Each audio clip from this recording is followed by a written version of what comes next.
Tonight, we're going to confront something that defies every intuition you have about how the universe works.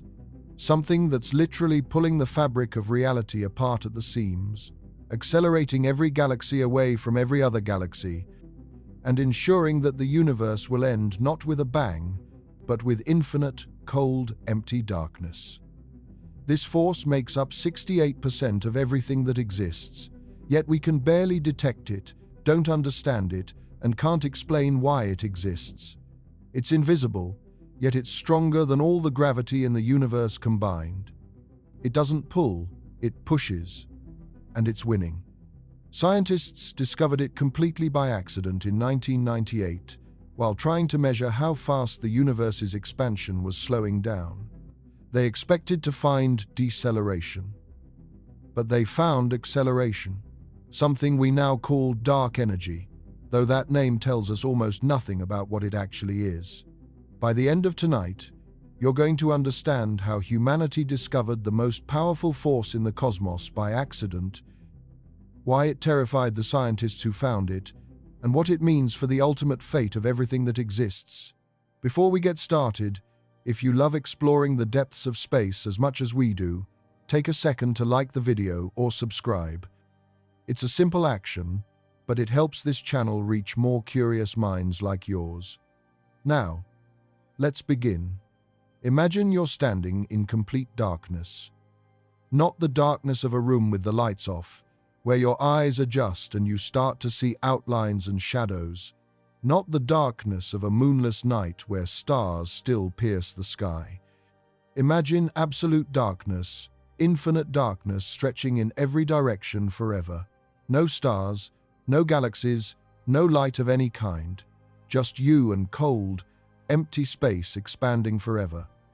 This is where the universe is headed. Not in a billion years or 10 billion years. Eventually, inevitably, the universe will reach a state where it's so large and so empty that the distance between any two objects will be greater than the observable universe is today. Every galaxy will be alone, isolated beyond any possibility of observation or contact. And the force responsible for this fate is dark energy, the most mysterious and powerful component of reality. To understand dark energy, we need to start with what we thought we knew about the universe. For most of human history, the universe seemed eternal and unchanging.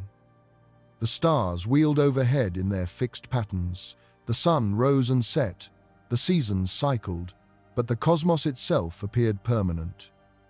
Even when Galileo pointed his telescope at the heavens in 1609 and saw moons orbiting Jupiter, even when astronomers discovered that stars were suns like ours scattered through vast distances, the basic picture remained the same.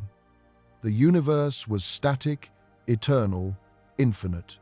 Albert Einstein believed this too. When he formulated general relativity in 1915, giving humanity its first complete theory of gravity and space-time, he applied his equations to the universe as a whole and immediately ran into a problem. His equations predicted that the universe couldn't be static. The mutual gravity of all the matter in the universe should cause everything to collapse inward. The universe should be either expanding or contracting, not sitting still. Einstein was so convinced the universe had to be static that he modified his own equations. He added what he called the cosmological constant, a term that represented a repulsive force counteracting gravity, keeping the universe in balance. It was an ad hoc addition, something added to make the math work rather than something predicted by the theory. Einstein would later call this his greatest blunder, because the universe isn't static. In 1923, an astronomer named Edwin Hubble, using the 100-inch telescope at Mount Wilson Observatory in California, made a discovery that would revolutionize our understanding of reality. He was studying fuzzy patches of light called nebulae, objects that astronomers had been cataloging for over a century without really understanding what they were. Some nebulae were clearly within our Milky Way galaxy, clouds of gas and dust illuminated by nearby stars. But others looked different, more structured, with spiral arms and bright centers. Hubble focused on one of these spiral nebulae, the Andromeda Nebula, and observed something remarkable. He identified individual stars within Andromeda, specifically Cepheid variable stars, stars whose brightness oscillates in a regular pattern. Cepheids are incredibly useful for measuring distances because there's a direct relationship between how long their brightness cycle takes and how luminous they actually are. A Cepheid that pulses with a 10-day period is brighter than one with a 5-day period. If you know how bright a star actually is, and you measure how bright it appears from Earth, you can calculate how far away it is. It's basic physics, inverse square law. Double the distance, and brightness decreases by a factor of 4. When Hubble calculated the distance to the Cepheids in Andromeda, he got a number that shocked the astronomical community. Andromeda was roughly 900,000 light-years away. This was far beyond the known size of the Milky Way. Andromeda wasn't a nebula within our galaxy, it was a galaxy itself, an island universe containing billions of stars, separated from us by vast distances. The universe was suddenly much larger than anyone had imagined. But Hubble didn't stop there. Over the next few years, he measured distances to more and more galaxies, pushing the frontiers of observation further and further. And in 1929, he published a paper that would change everything. He had discovered a relationship between a galaxy's distance and its velocity. Galaxies weren't just scattered randomly through space at random speeds. The farther away a galaxy was, the faster it was moving away from us. This relationship was linear and consistent. A galaxy twice as far away was moving away twice as fast. A galaxy 3 times as far was moving 3 times as fast. The universe was expanding. This wasn't just motion through space, like galaxies flying apart after some explosion. Space itself was expanding, stretching, carrying galaxies along with it. Imagine dots painted on the surface of a balloon. As you inflate the balloon, every dot moves away from every other dot, not because the dots are moving across the surface, but because the surface itself is expanding. That's what's happening with galaxies and the fabric of space. When Hubble announced his discovery, Einstein reportedly traveled to Mount Wilson to see the evidence for himself. Upon reviewing Hubble's data, Einstein acknowledged that the universe was indeed expanding and that his cosmological constant, the term he had added to keep the universe static, had been unnecessary. He had been right the first time. The equations predicted expansion, and he should have trusted the mathematics. But here's where things get interesting. Einstein's cosmological constant, his so-called greatest blunder, turns out to be exactly what we need to explain dark energy. The constant, he added and then discarded, may actually represent something real about the universe. But we're getting ahead of ourselves. First, we need to understand what an expanding universe means for its future. If the universe is expanding now, then in the past it must have been smaller, denser, hotter. Wind the clock back far enough, and everything was compressed into an incredibly hot, incredibly dense state. The Big Bang.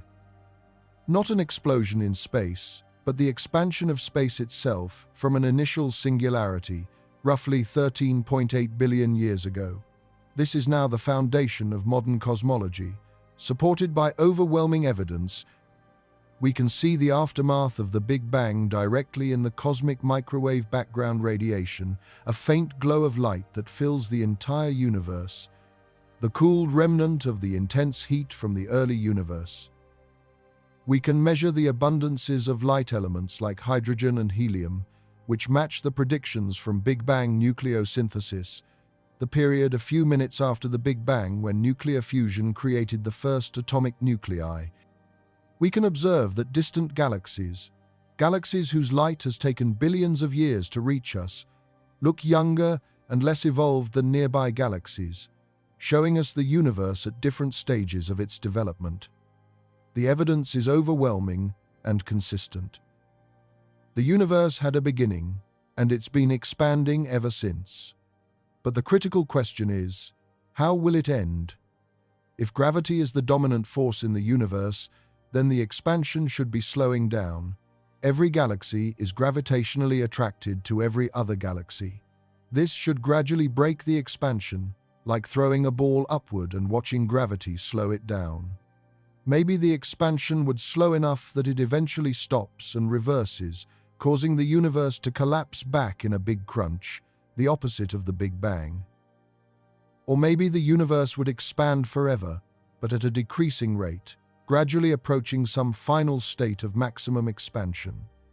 Which scenario would actually occur depends on the total density of matter and energy in the universe.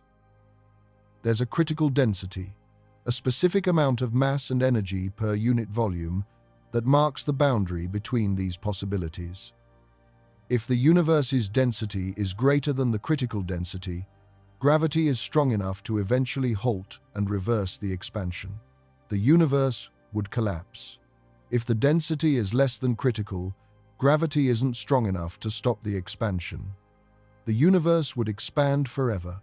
And if the density exactly equals the critical value, the universe would expand forever, but just barely, approaching a state of zero expansion rate in the infinite future. So which is it? Measuring the universe's density became one of the most important projects in cosmology. Astronomers counted galaxies, measured the mass of galaxy clusters, estimated the amount of gas and dust between stars. They also had to account for dark matter, invisible matter that doesn't emit light but makes its presence known through gravitational effects. Dark matter makes up about 85% of the total matter in the universe. We can't see it directly, but we can measure its gravitational influence on galaxies and galaxy clusters. When astronomers added up all the visible matter and all the dark matter, they got a density that was only about 30% of the critical density. This suggested the universe would expand forever, gradually slowing but never stopping. But this calculation made an assumption. It assumed gravity was the only significant force affecting the expansion. In the 1990s, astronomers developed a technique to test this assumption directly. They would measure how the expansion rate has changed over cosmic time. If gravity was slowing the expansion, then the universe should have been expanding faster in the past than it is now. Measure the expansion rate at different times in the past, and you can see how much it slowed. The tool for this measurement was a specific type of exploding star called a Type Ia supernova. These supernovae occur when a white dwarf star, the dense remnant of a dead sun-like star, accumulates matter from a companion star until it reaches a critical mass. At roughly 1.4 times the mass of the Sun, the white dwarf can no longer support itself against gravity and collapses, triggering a runaway nuclear explosion that completely destroys the star.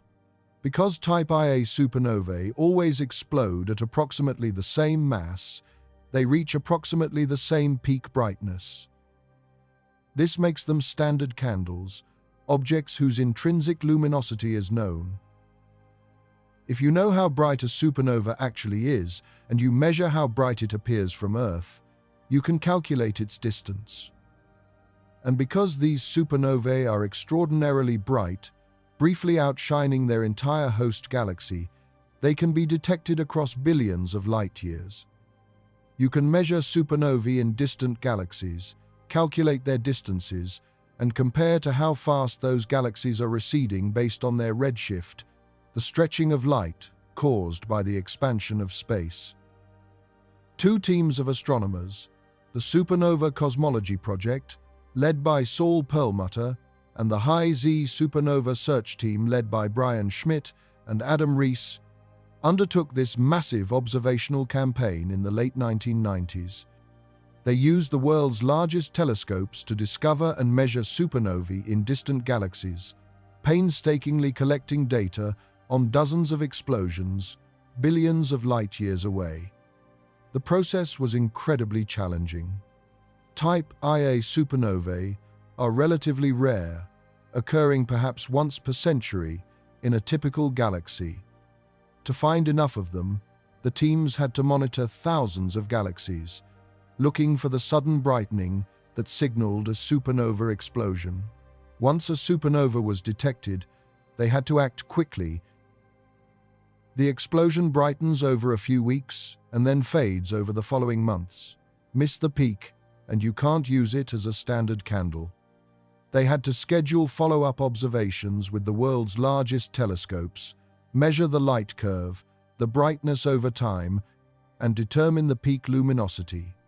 They had to obtain spectra to confirm it was actually a Type Ia supernova and not some other kind of explosion. And they had to measure the galaxy's redshift to determine how fast it was receding.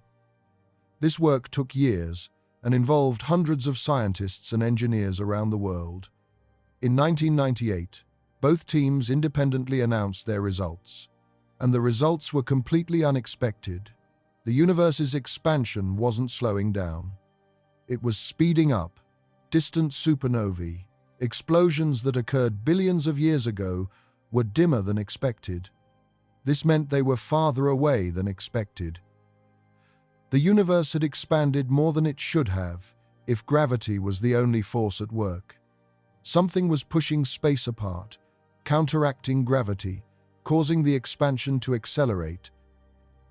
The discovery was so unexpected that both teams initially thought they had made a mistake. They checked their data obsessively, looking for errors in their measurements or analysis.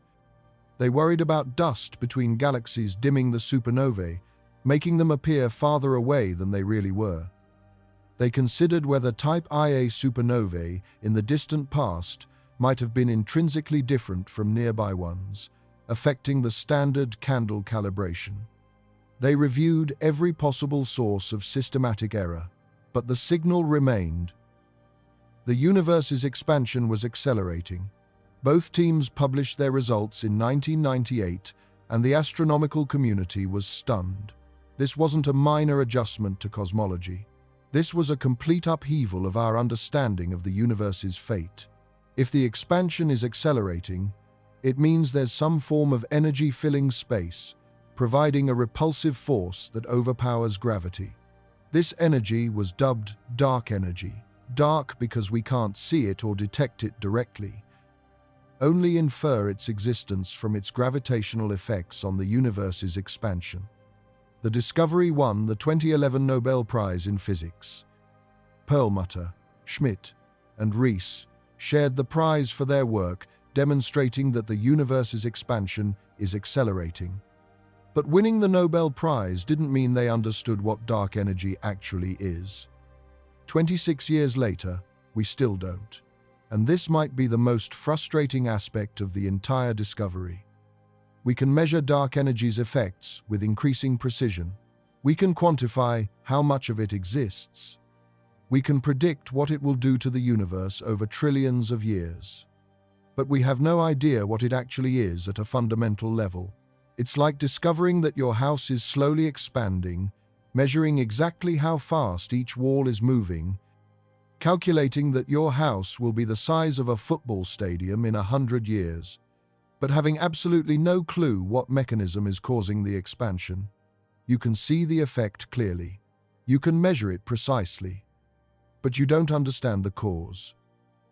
This is where physics stands with dark energy, and it's not for lack of trying. Thousands of physicists around the world have been working on this problem for decades.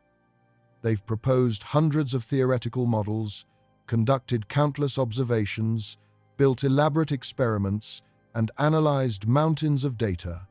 The result? We've confirmed that dark energy exists, measured its properties with impressive precision, and ruled out many theoretical explanations. But we still don't know what it is. Let's dig deeper into what makes this mystery so difficult to solve. Dark energy is the biggest mystery in physics. What could dark energy be? The simplest explanation, and the one that fits the current data best, is that dark energy is a property of space itself. Empty space, vacuum, isn't actually empty. Quantum mechanics tells us that even in a perfect vacuum, quantum fields are fluctuating, constantly creating and annihilating virtual particles. These fluctuations have energy. And if space has an intrinsic energy density, a certain amount of energy per cubic meter just from the quantum fields, then as the universe expands and creates more space, it creates more energy. This energy could manifest as a repulsive force, pushing space apart. This is essentially Einstein's cosmological constant reinterpreted. Instead of a fudge factor to keep the universe static, it represents the energy density of the vacuum. The value needed to explain the observed acceleration is incredibly small, roughly 10 to the negative 9th joules per cubic meter. That's almost nothing, less than the energy in a single photon spread across a cubic meter of space. But when you multiply this tiny energy density by the enormous volume of the observable universe, you get a huge total amount of energy, roughly 68% of everything that exists. Here's where things get philosophically unsettling. If dark energy is the energy of empty space, then it doesn't dilute as the universe expands. Normal matter, like atoms, becomes less dense as space expands. Imagine a box containing a certain number of atoms. If you double the size of the box, the number of atoms stays the same, but the density halves. The same is true for radiation, like light. As space expands, photons get stretched to longer wavelengths, losing energy. Radiation density decreases even faster than matter density as the universe expands. But if dark energy is a property of space itself, then doubling the volume doubles the total amount of dark energy. The density stays constant. This has profound implications. In the early universe, when everything was much smaller and denser, matter and radiation dominated. Dark energy was there, but its constant density was overwhelmed by the much higher density of matter and radiation. Gravity was the dominant force, and the universe's expansion was decelerating. But as the universe expanded, matter and radiation became more dilute. Their densities decreased, while dark energy's density remained constant. Eventually, roughly 5 billion years ago, dark energy's density overtook matter's density. Dark energy became the dominant component of the universe, and the expansion began to accelerate. This transition from deceleration to acceleration happened relatively recently in cosmic terms. For the first 9 billion years of the universe's history, gravity was winning and the expansion was slowing. For the last 5 billion years, dark energy has been winning, and the expansion has been speeding up. This timing is actually somewhat puzzling. Why did we happen to come into existence just as the universe was transitioning from matter domination to dark energy domination? This is called the coincidence problem. If dark energy's density is constant, then there should have been a long period in the past when matter dominated completely, and there will be an even longer period in the future when dark energy dominates completely. We live right near the transition point, which seems like an improbable coincidence. Some physicists wonder if this tells us something important about the nature of dark energy or about the conditions necessary for intelligent life to emerge. Maybe complex structures like galaxies, stars, and planets can only form during the transition period when matter is still clumping together but hasn't been completely dispersed by dark energy. Maybe we exist now because this is the only time in cosmic history when observers like us could exist. This is a form of anthropic reasoning, the idea that the properties of the universe must be compatible with the existence of observers. Otherwise, there would be no one to observe them. But anthropic arguments are controversial. Some physicists find them deeply unsatisfying because they don't explain why the universe has the properties it does, only why we happen to observe it at this particular time. There are alternative explanations for dark energy that don't rely on it being a constant property of space. Maybe dark energy is a dynamic field, something that varies over time and space, like an electromagnetic field or a gravitational field. This is called quintessence, after the ancient concept of a fifth element beyond Earth, water, air, and fire. If dark energy is a field, then its density could change as the universe evolves. Maybe it was weaker in the past and has been growing stronger, or maybe it's reached a peak and will weaken in the future. This would potentially solve the coincidence problem. We might be living at a special time, not because of anthropic selection, but because dark energy's strength happens to be comparable to matter density right now, due to the field's dynamics. But there's a problem. Observations so far haven't detected any change in dark energy's density. As far as we can measure, it appears constant, consistent with a cosmological constant. Distinguishing between a true constant and a very slowly changing field requires incredibly precise measurements over long time periods. Current data can't definitively rule out quintessence, but they don't provide evidence for it either. The simplest explanation, a cosmological constant, remains the best fit to observations. Another possibility is that dark energy isn't a new form of energy at all, but rather a sign that our theory of gravity is wrong or incomplete on cosmic scales. General relativity works extraordinarily well in the solar system and has been tested to incredible precision. But maybe on the scales of galaxies and the entire universe, gravity behaves differently than Einstein predicted. Maybe there are additional terms in the equations, modifications that only become important over vast distances or in weak gravitational fields. This approach is called modified gravity. The challenge is that any modification needs to explain not just the accelerating expansion, but also all the other observations where general relativity works perfectly.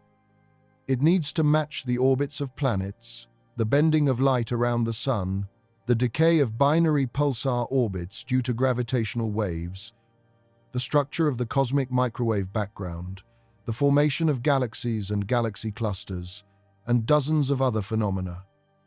General relativity passes all these tests. Any replacement needs to do the same while also explaining cosmic acceleration without invoking dark energy.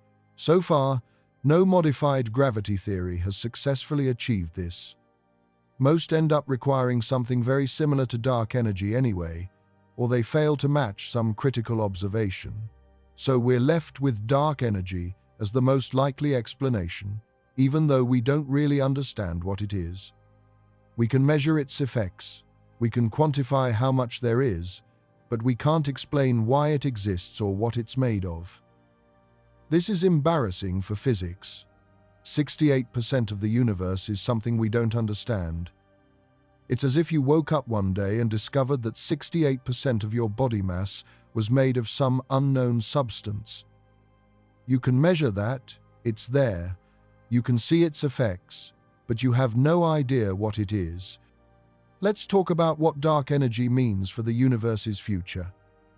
If dark energy remains constant or grows stronger, the universe will continue to accelerate forever. Galaxies beyond our local group, the small cluster of galaxies, including the Milky Way and Andromeda, that are gravitationally bound together, will be pushed further and further away. Their recession velocities will increase, approaching and eventually exceeding the speed of light. Not because they're moving through space faster than light, which is impossible, but because space between us and them is expanding faster than light can traverse it. Light from these galaxies will become increasingly redshifted, stretched to longer and longer wavelengths. Eventually, the light will be shifted to such long wavelengths that it becomes undetectable. The galaxies will fade from view, disappearing beyond our cosmic horizon. This is already happening. There are galaxies so distant that their light has been traveling toward us for over 13 billion years, almost as long as the universe has existed. But because space has been expanding during that time, these galaxies are now much farther away than 13 billion light-years. They're currently about 46 billion light-years away, and they're receding from us faster than the speed of light. We can see them only because the light we're detecting left them billions of years ago when they were much closer and space between us and them was expanding slower. Any light those galaxies emit today will never reach us. The expansion of space will carry them away faster than their light can travel toward us.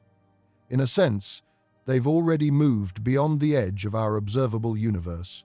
As time goes on, more and more galaxies will cross this boundary. In about 100 billion years, nearly all galaxies beyond our local group will have vanished from view. An observer in the Milky Way at that time would look out and see only our local group of galaxies, which by then will have merged into a single large elliptical galaxy. Beyond that, nothing. No distant galaxies, no cosmic microwave background, no evidence that the universe was once much smaller and hotter. Future civilizations, if any exist, would have no way to discover the Big Bang or the expansion of the universe. They would be observationally cut off from understanding cosmology. We're fortunate to exist at a time when we can still observe distant galaxies and study the history of the universe. But the isolation of the future will be just the beginning. As dark energy continues to dominate, its effects will become more and more extreme. The expansion won't just carry distant galaxies away. Eventually, it will affect larger and larger structures. Right now, our local group is safe. The galaxies in the local group, including the Milky Way, Andromeda, and dozens of smaller galaxies, are gravitationally bound. Their mutual gravity is strong enough to overcome the expansion of space. They're falling together, not being carried apart.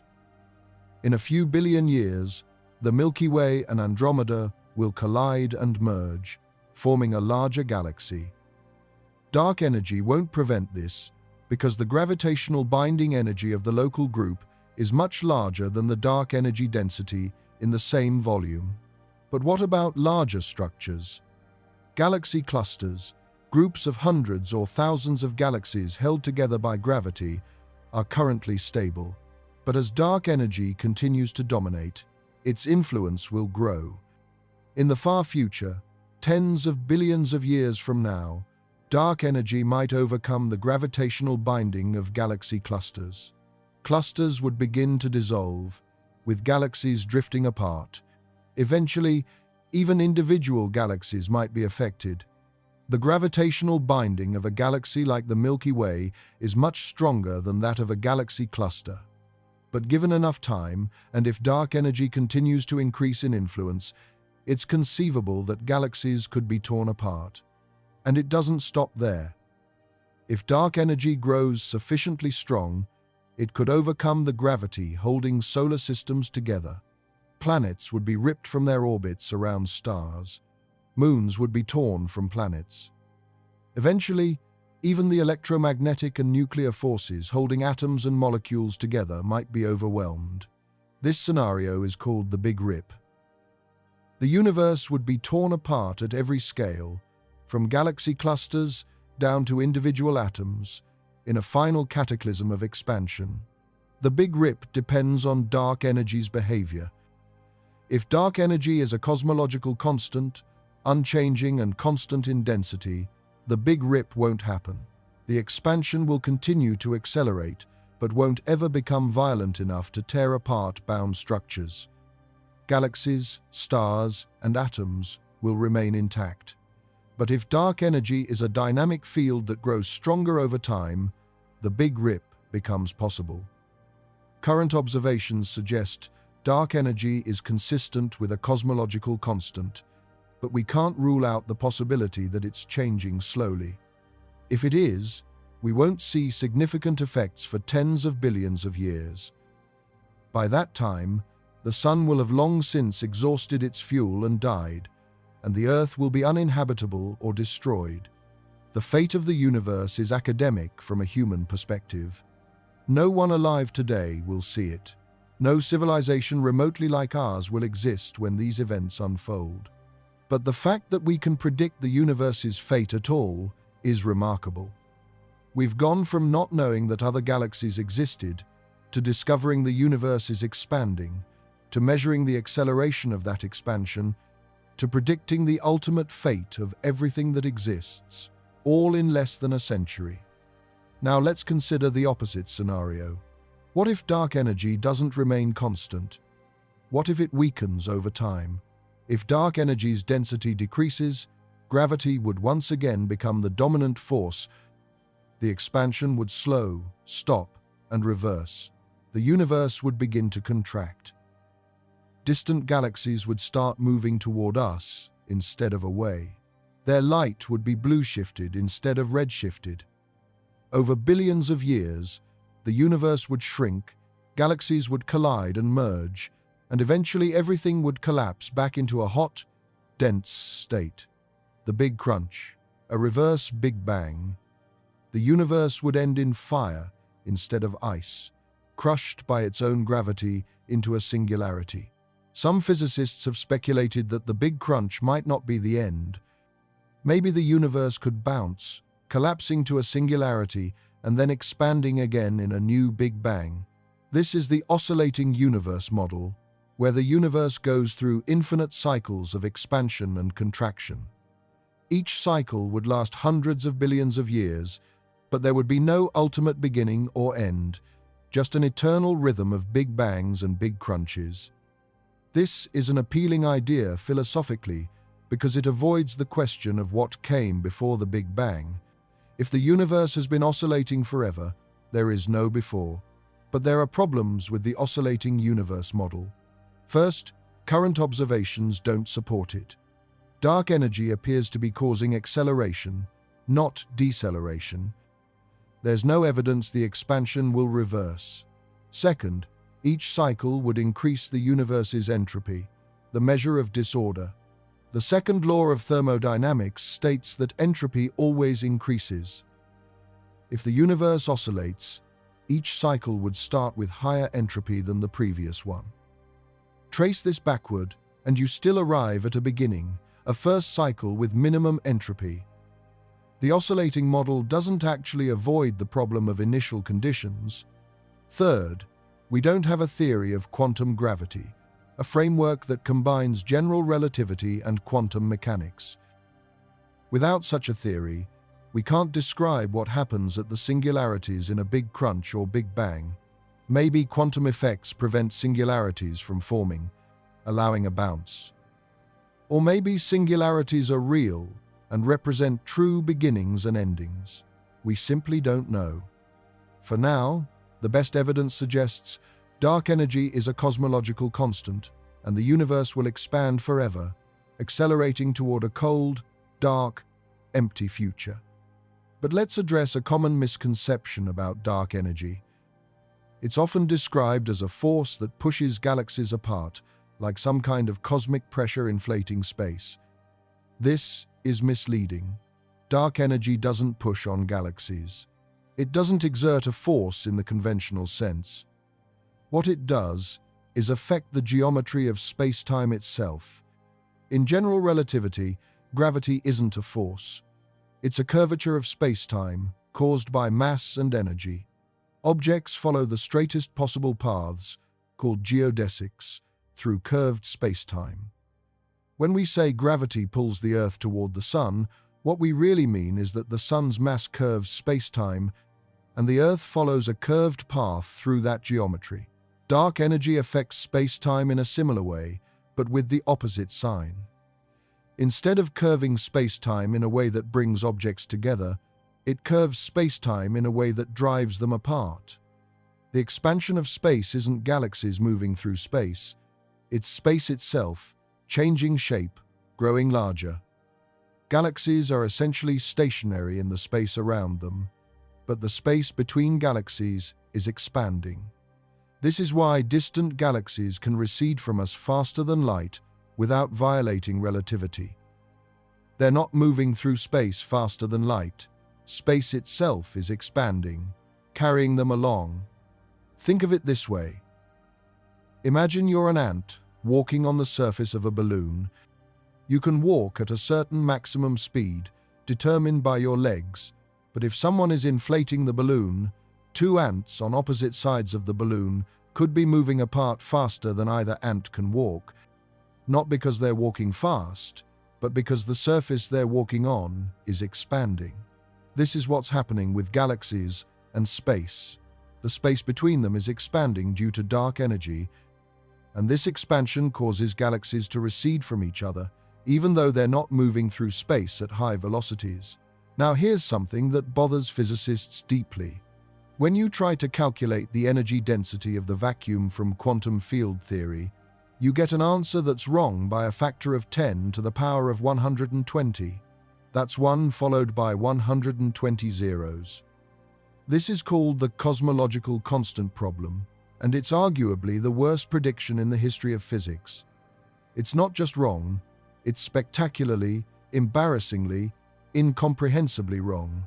Imagine you're trying to predict someone's weight, and your theory says they should weigh 10 trillion trillion trillion trillion trillion trillion trillion trillion trillion trillion trillion kilograms, roughly the mass of the entire observable universe, multiplied by itself several times over. But when you actually weigh them, they weigh 70 kilograms. That's the level of discrepancy we're dealing with. Your prediction isn't just a little off, it's wrong by a factor that defies comprehension. This is what happens when we try to calculate dark energy from fundamental physics. The prediction is so far from reality that something must be deeply wrong with our understanding. Here's how it arises. In quantum field theory, the foundation of modern particle physics, every field has energy, even in its lowest state, its vacuum state. Think of a quantum field like the surface of the ocean. Even on the calmest day, there are tiny ripples, small fluctuations, waves that never fully disappear. The ocean is never perfectly still at the quantum level. Similarly, quantum fields are never perfectly calm. They're constantly fluctuating, creating and destroying virtual particles that exist for infinitesimally short times before vanishing. These fluctuations are real. We can measure them in the lab. One famous example is the Casimir effect. If you place two metal plates very close together in a vacuum, they attract each other. Not because of gravity or electromagnetism, but because the quantum fluctuations of the electromagnetic field are restricted between the plates. There's more vacuum energy pushing on the outer sides of the plates than between them, creating a net force pushing the plates together. This has been measured precisely, and the results match quantum field theory predictions perfectly. So quantum vacuum energy is real, it's measurable, and it has physical effects. The problem is, when you try to calculate how much vacuum energy there should be in total, every quantum field contributes. The electromagnetic field, the electron field, the quark fields, the Higgs field, all of them, and each field has fluctuations at every possible wavelength, from very long wavelengths down to very short ones. The shorter the wavelength, the higher the energy of the fluctuations. Quantum field theory says these fluctuations exist at all wavelengths, all the way down to the Planck length, the smallest meaningful length scale, about 10 to the negative 35 meters. When you add up the vacuum energy from all fields at all wavelengths, you get an astronomical number. The calculation gives a vacuum energy density of roughly 10 to the power of 113 joules per cubic meter. If this were the actual energy density of space, the universe would be expanding so fast that atoms couldn't hold together. Matter would be ripped apart almost immediately after the Big Bang. Galaxies, stars, planets, none of it could form. Life would be impossible. But that's not what we observe. The actual vacuum energy density, as measured from the universe's acceleration, is about 10 to the negative 9th joules per cubic meter. That's 10 to the power of 122 times smaller than the theoretical prediction. Something is cancelling out almost all of the vacuum energy, leaving only a tiny residual amount. But what? And why is the cancellation so precise, but not quite perfect? If the cancellation were perfect, dark energy would be exactly zero, and the universe wouldn't be accelerating. If the cancellation were even slightly less precise, dark energy would be much larger, and the universe would have expanded too fast for structure to form. We seem to live in a universe where the cancellation is extraordinarily precise, reducing the vacuum energy by 120 orders of magnitude, but leaves just enough to cause the acceleration we observe. This seems incredibly fine-tuned, suspiciously specific. Why this particular value and not something else? Some physicists argue there must be a symmetry in nature that causes the vacuum energy contributions to cancel.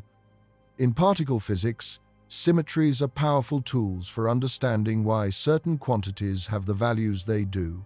For example, electric charge is conserved because of a symmetry in electromagnetism. Maybe there's a similar symmetry that protects the vacuum energy, keeping it small. Supersymmetry was once a leading candidate for this role. Supersymmetry proposes that every particle has a superpartner with different quantum properties. The vacuum energy contributions from particles and their superpartners would cancel each other almost perfectly, leaving only a small residual.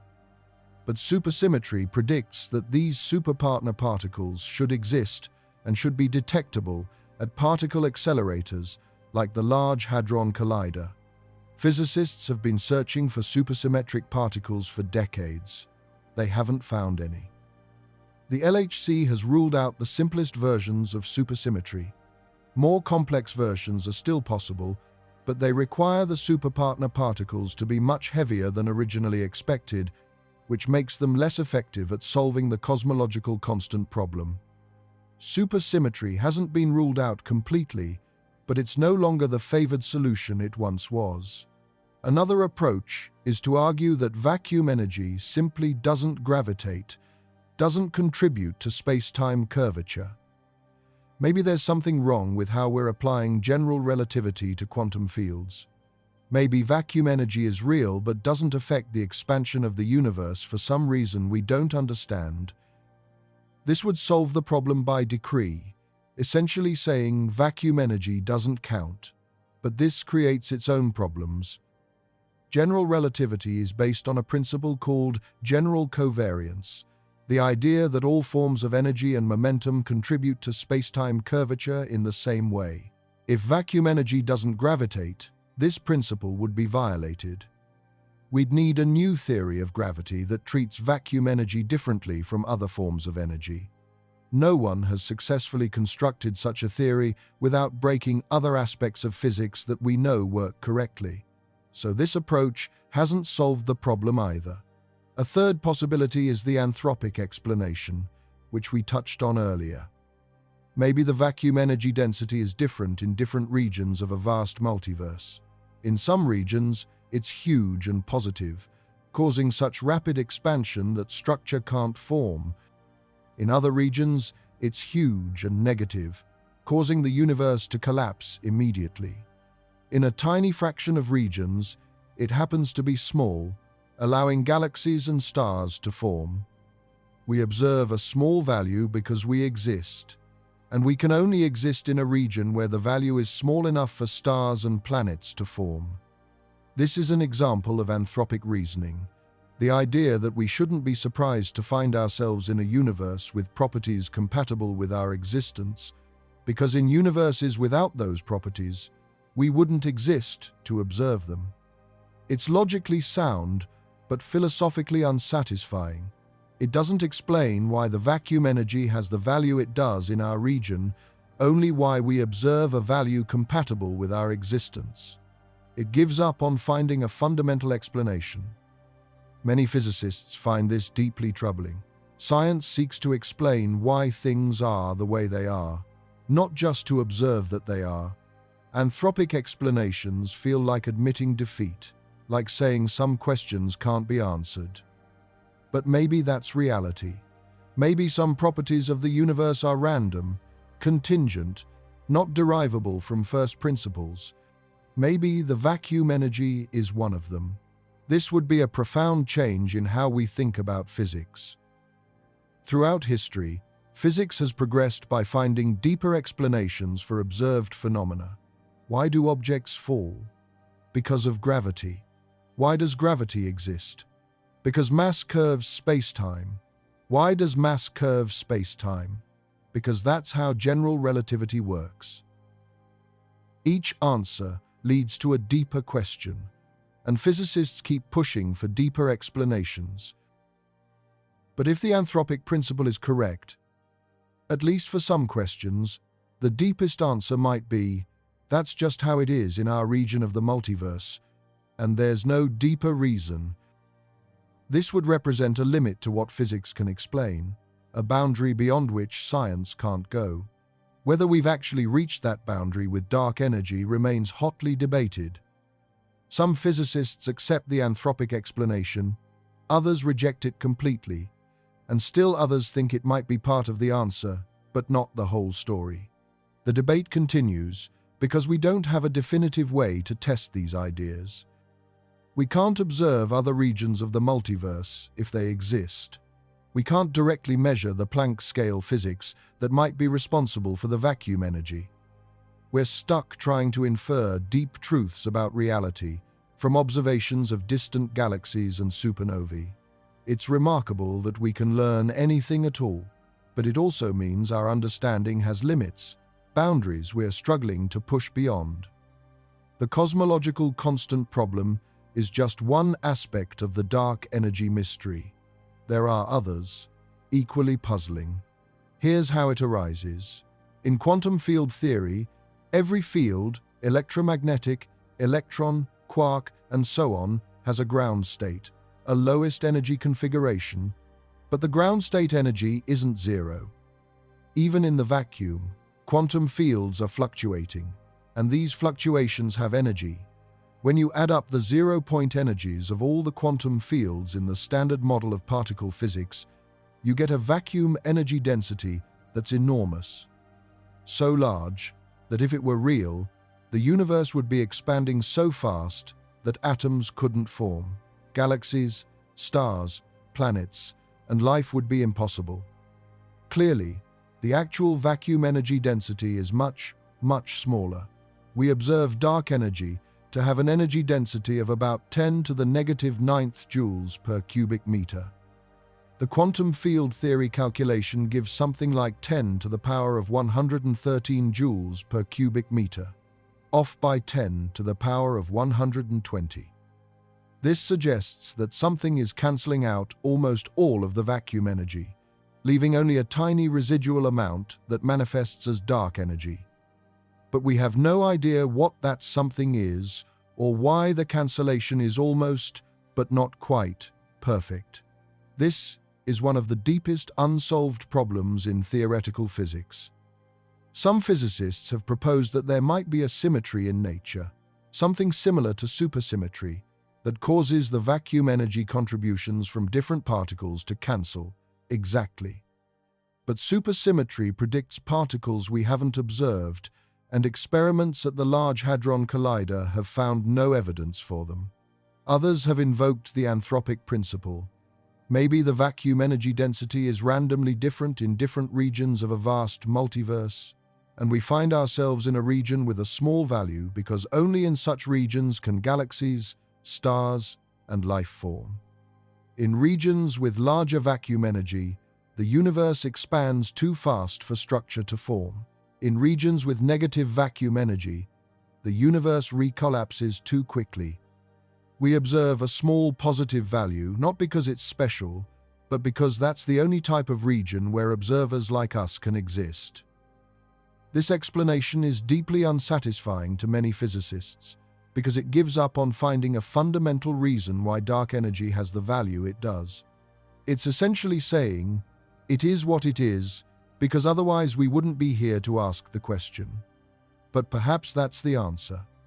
Perhaps some properties of the universe can't be derived from first principles and must simply be accepted as boundary conditions necessary for existence. Let's talk about how astronomers are trying to understand dark energy better. The key is to measure how dark energy has affected the universe's expansion over time. If dark energy is a true cosmological constant, its density has always been the same and will always remain the same. If it's a dynamic field, its density might have been different in the past and might change in the future. To distinguish between these possibilities, astronomers need to measure the expansion rate at different points in cosmic history. This is done by observing distant objects at different redshifts. Redshift is a measure of how much the universe has expanded since light left an object. A galaxy with a redshift of 1 emitted its light when the universe was about half its current size. A galaxy with a redshift of 2 emitted light when the universe was about 1/3 its current size. By measuring distances to galaxies at different redshifts, astronomers can map out the expansion history. Type Ia supernovae were the first tool used for this, but astronomers have since developed additional techniques. One is baryon acoustic oscillations, patterns in the distribution of galaxies caused by sound waves in the early universe. These patterns are imprinted in the galaxy distribution and serve as a standard ruler, an object of known size that can be used to measure distances. Another technique uses gravitational lensing, the bending of light by massive objects. The degree of lensing depends on the distances between the lensing galaxy, the background galaxy being lensed, and the observer. By measuring lensing in thousands of galaxy clusters, astronomers can constrain the expansion history. All these techniques are providing increasingly precise measurements of how the expansion rate has changed over time. So far, all the data are consistent with dark energy being a cosmological constant. There's no evidence for variation. But the error bars are still large enough that small changes in dark energy's density can't be ruled out. This is both reassuring and frustrating. Reassuring because the simplest explanation, a cosmological constant, remains viable. Frustrating because a constant is the least interesting possibility from a theoretical perspective. If dark energy turned out to be a dynamic field changing over time, that would give us clues about its nature, point toward new physics, suggest directions for theoretical work. A constant is just a number, one more parameter in our models that we measure but can't explain.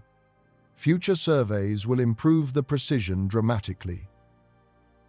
Let's talk about these surveys because they represent the forefront of observational cosmology, our best hope for understanding dark energy better. The Dark Energy Spectroscopic Instrument, or DESI, mounted on the Mayol telescope in Arizona, is measuring redshifts for tens of millions of galaxies over 1/3 of the sky. It can measure 5,000 galaxy spectra simultaneously, allowing it to map the large-scale structure of the universe in unprecedented detail. By measuring how galaxies cluster at different distances and different cosmic times, DESI constrains how dark energy has affected structure formation throughout the universe's history. The Vera Rubin Observatory in Chile, scheduled to begin operations soon, will survey the entire southern sky repeatedly, taking images every few nights for 10 years. It will discover millions of transient events, including supernovae, allowing astronomers to measure distances to galaxies with far greater precision than ever before.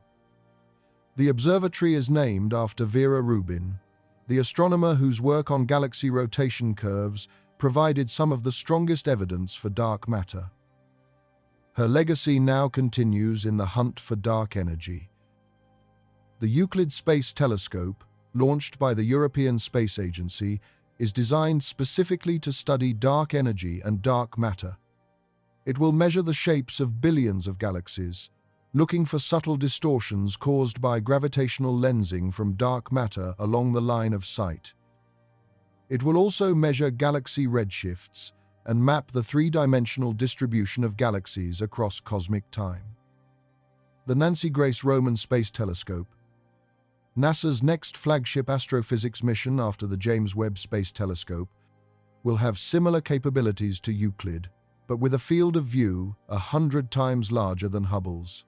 Named after Nancy Grace Roman, NASA's first chief of astronomy who played a crucial role in launching the Hubble Space Telescope, The Roman telescope will survey huge areas of sky, measuring billions of galaxies and thousands of supernovae.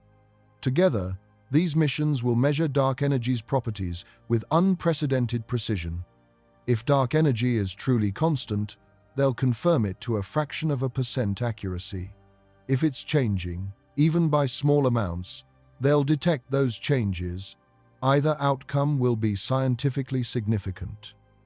Confirming a cosmological constant would strengthen our confidence in the current model and sharpen the cosmological constant problem, making the theoretical challenge even more stark. Detecting variation would revolutionize cosmology, potentially pointing toward new physics beyond general relativity and the standard model of particle physics.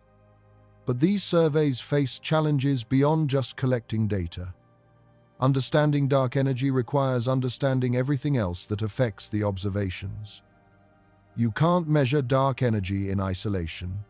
You have to account for dark matter's gravitational effects, for the clustering of galaxies, for the absorption and scattering of light by dust, for gravitational lensing, for the intrinsic properties of supernovae, for potential systematic errors in measurements. Every one of these factors introduces uncertainty. Consider type Ia supernovae, the standard candles used to measure distances. We said they all reach approximately the same peak brightness, making them useful distance indicators, but approximately isn't exactly. There's scatter, variation in their peak luminosities by about 10 to 20%. Some of this scatter is understood. Brighter supernovae tend to fade more slowly, dimmer ones fade faster. This relationship can be used to correct the brightness measurements, reducing the scatter to a few percent, but some scatter remains, possibly due to variations in the progenitor white dwarfs or slight differences in how the explosions proceed. There's also a question of whether supernovae billions of years ago, when the universe was younger and had lower metallicity, were intrinsically different from supernovae today. If they were systematically brighter or dimmer, that would bias the distance measurements and affect our inferences about dark energy.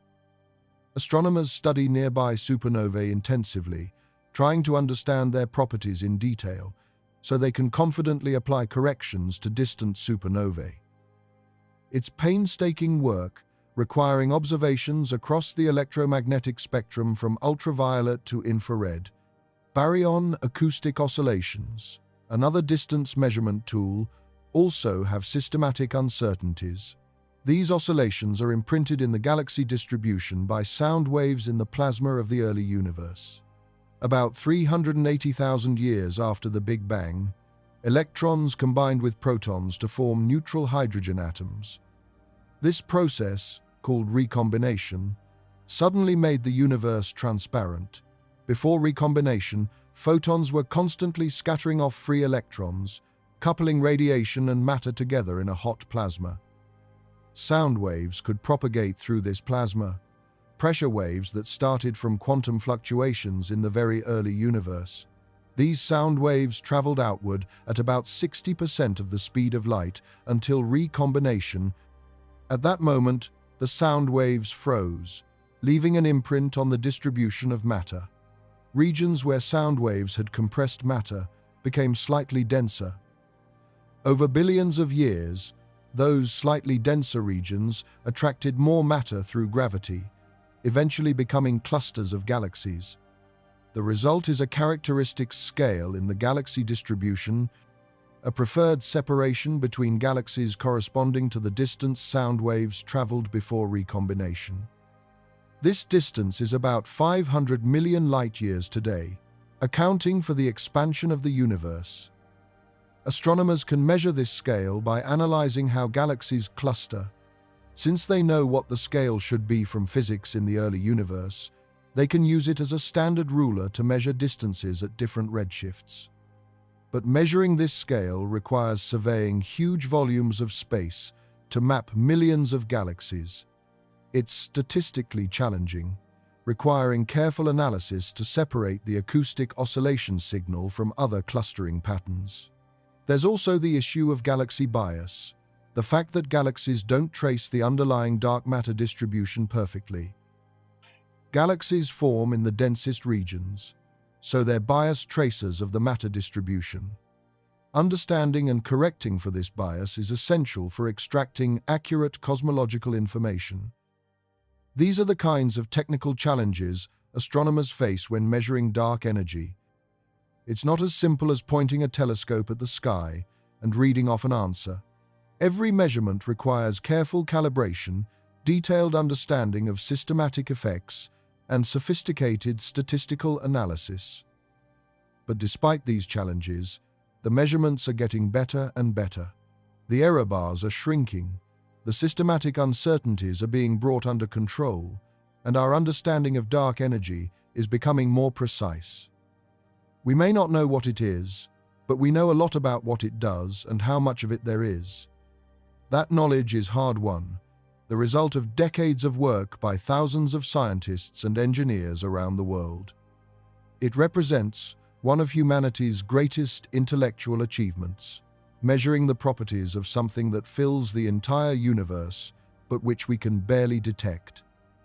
Now, let's turn to what dark energy means for specific structures in the universe, starting with galaxy clusters and working down to smaller scales. Galaxy clusters are the largest gravitationally bound structures in the universe.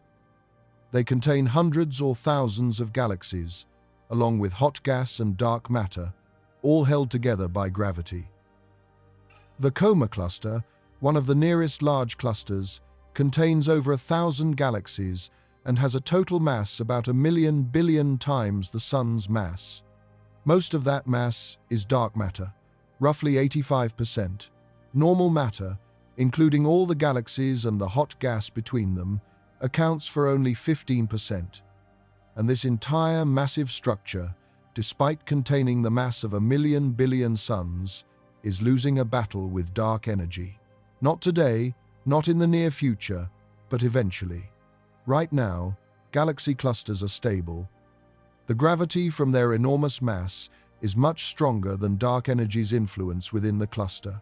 Dark energy's density is the same everywhere, including inside galaxy clusters, but the cluster's own gravity dominates on those scales. Think of it this way. Dark energy provides a kind of cosmic pressure, pushing space apart, but this pressure is incredibly weak, only about 10 to the -9th joules per cubic meter. A galaxy cluster's gravitational binding energy, the energy required to pull it apart, is vastly larger. So the cluster stays bound, unaffected by dark energy. But here's what changes over time. The universe is expanding, and dark energy is causing this expansion to accelerate. As expansion continues, matter becomes more dilute, spread over larger volumes. The density of matter decreases, but dark energy's density stays constant. It doesn't dilute with expansion.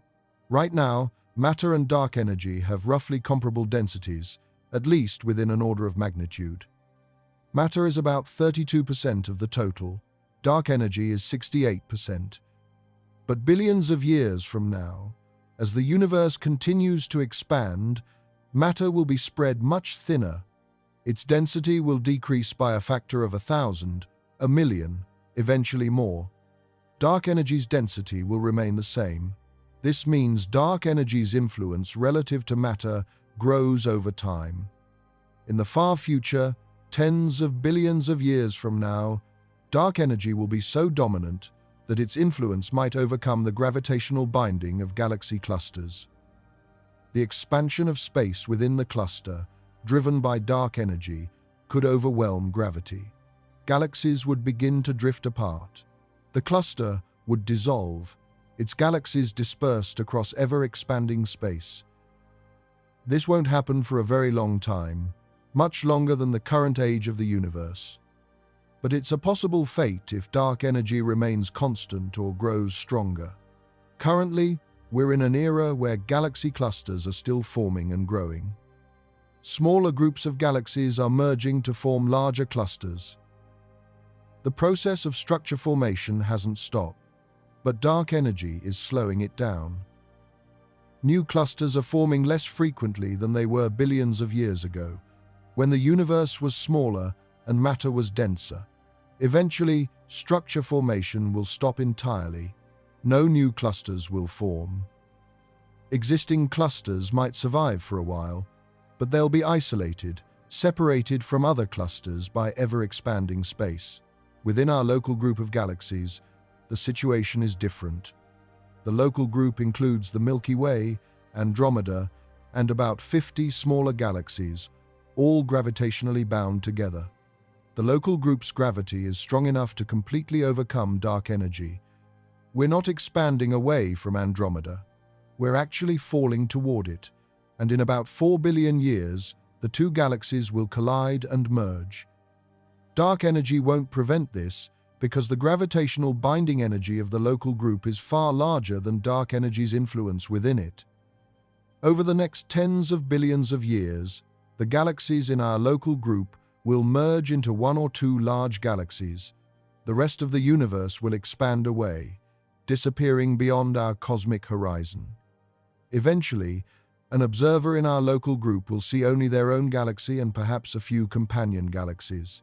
Everything else will be gone, carried away by the expansion of space to distances so large that light from those galaxies can never reach us. This isolation is one of dark energy's most profound consequences.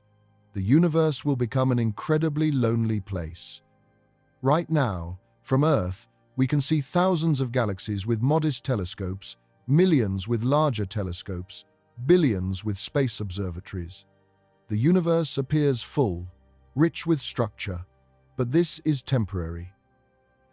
It's a special time in cosmic history when the universe is old enough for complex structures to have formed, but not so old that they've been dispersed by expansion. We're living in what might be called the golden age of cosmology, when the universe is observable, when its history can be studied, when distant galaxies provide windows into the past. Future civilizations, if any arise in the far future, won't have this opportunity. They'll live in a universe that appears static, unchanging, consisting only of their own galaxy. They'll have no way to discover the Big Bang, no way to measure the expansion, no way to learn about dark energy.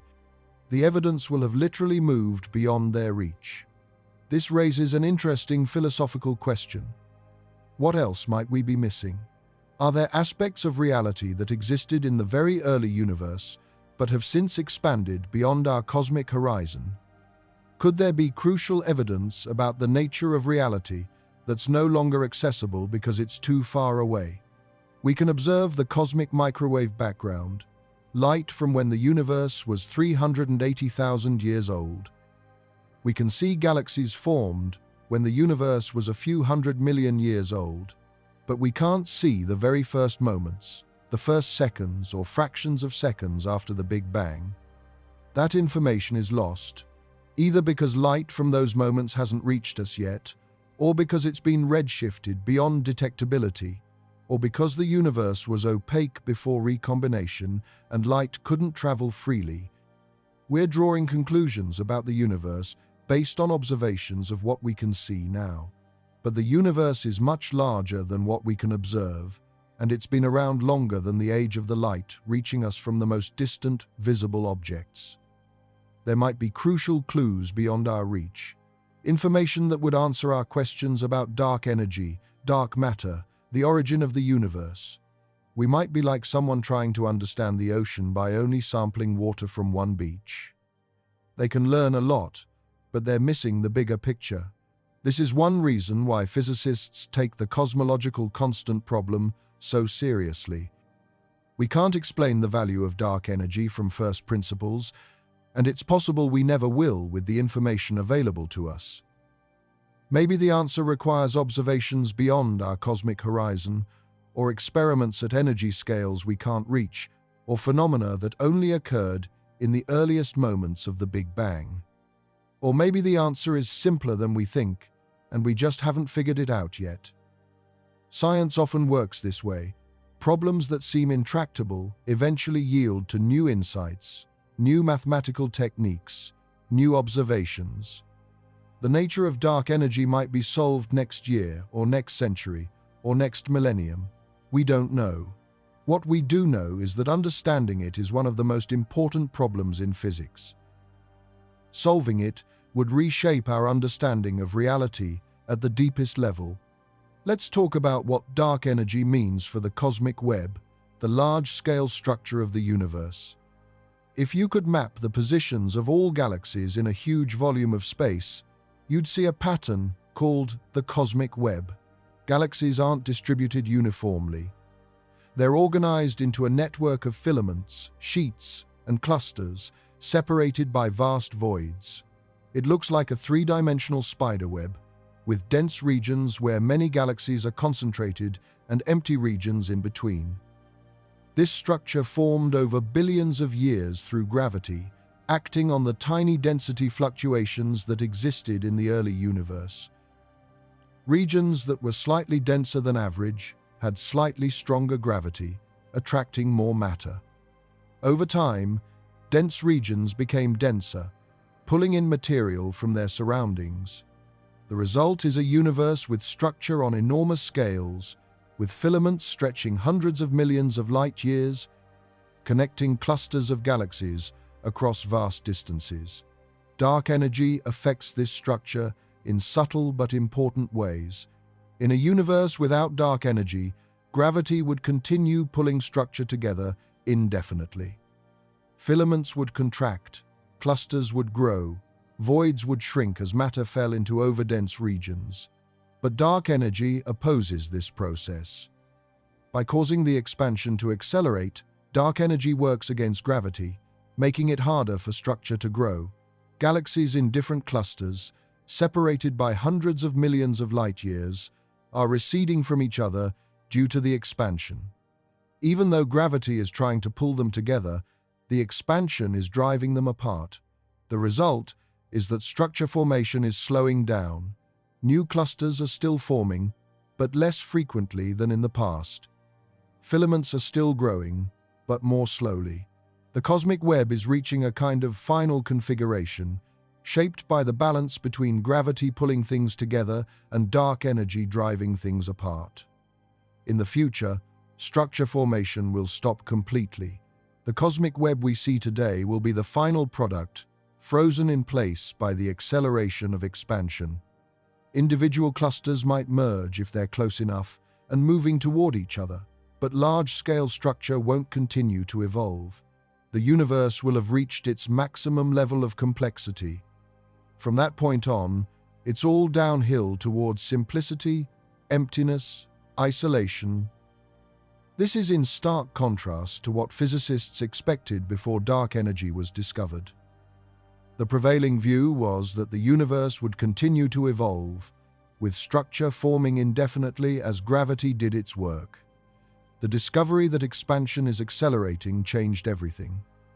It set an expiration date on cosmic structure, a time beyond which no further complexity will emerge. Studying the cosmic web and how it's evolved over time provides crucial constraints on dark energy. By measuring the clustering of galaxies at different epochs, astronomers can determine how fast structure was growing at different times in the past. This growth rate depends on both dark matter and dark energy. Dark matter provides the gravity that pulls structure together. Dark energy provides the pressure that works against it. By measuring how structure has grown, we can infer the properties of both.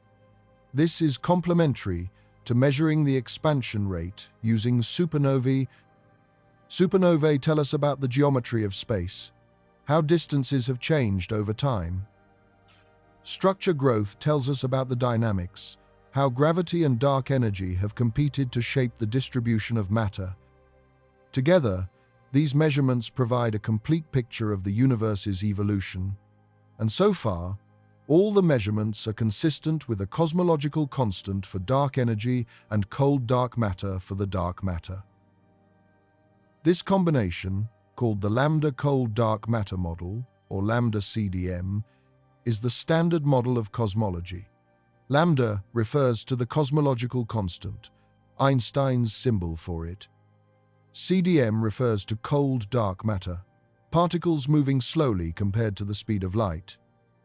Lambda CDM has been remarkably successful at explaining observations, from the cosmic microwave background to galaxy clustering to supernova distances. It fits an enormous range of data with just a handful of parameters. But it leaves the two biggest mysteries in physics unexplained. What is dark matter? What is dark energy? We can describe how they behave, but we don't know what they are. This is both frustrating and exciting. Frustrating because we have huge gaps in our understanding of what makes up most of the universe. Exciting because solving these mysteries would be transformative, opening new frontiers in physics. Now, let's explore one of the most fascinating recent developments in our quest to understand dark energy, the connection between gravitational waves and cosmology. In 2015, the Laser Interferometer Gravitational Wave Observatory, or LIGO, detected gravitational waves for the first time. These ripples in space-time, produced by the collision of two black holes over 1 billion light-years away, opened an entirely new way to observe the universe. Before LIGO, astronomy was done with light, electromagnetic radiation across all wavelengths from radio waves to gamma rays. Gravitational waves provide a completely different kind of information, allowing us to observe the most violent events in the universe directly through their effects on space-time itself. Since that first detection, LIGO and its European counterpart Virgo have detected dozens of gravitational wave events from colliding black holes and neutron stars.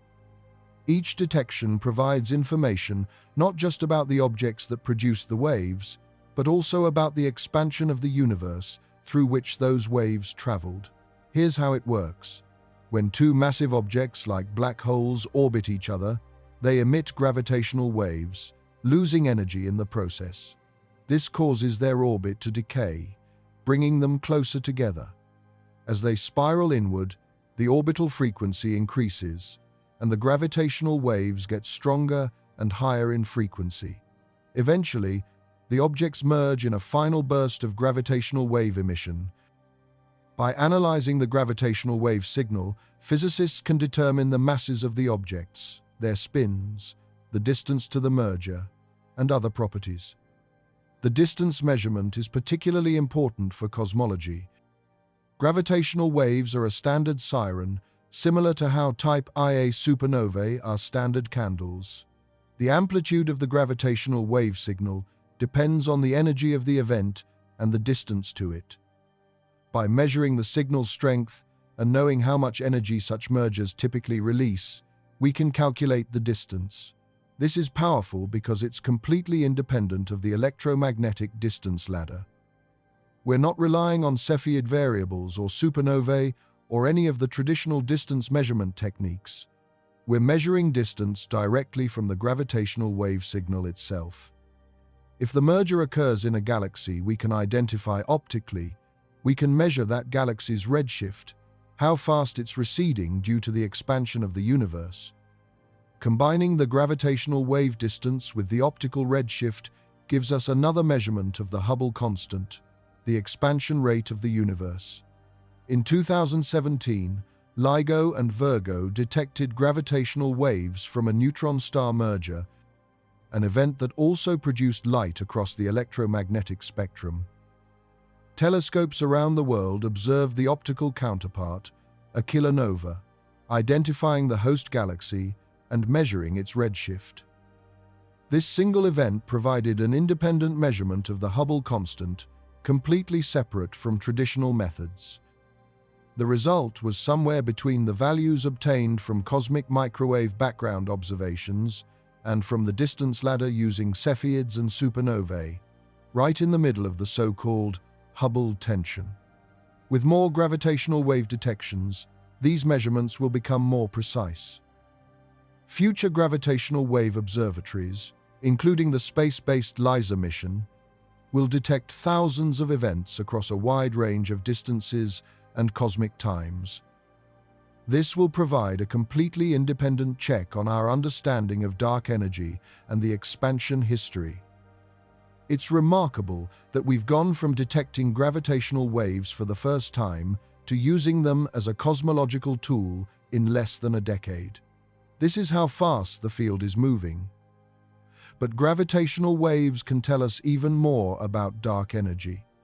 The speed at which gravitational waves travel through space depends on the properties of space-time itself. In general relativity, gravitational waves travel at exactly the speed of light.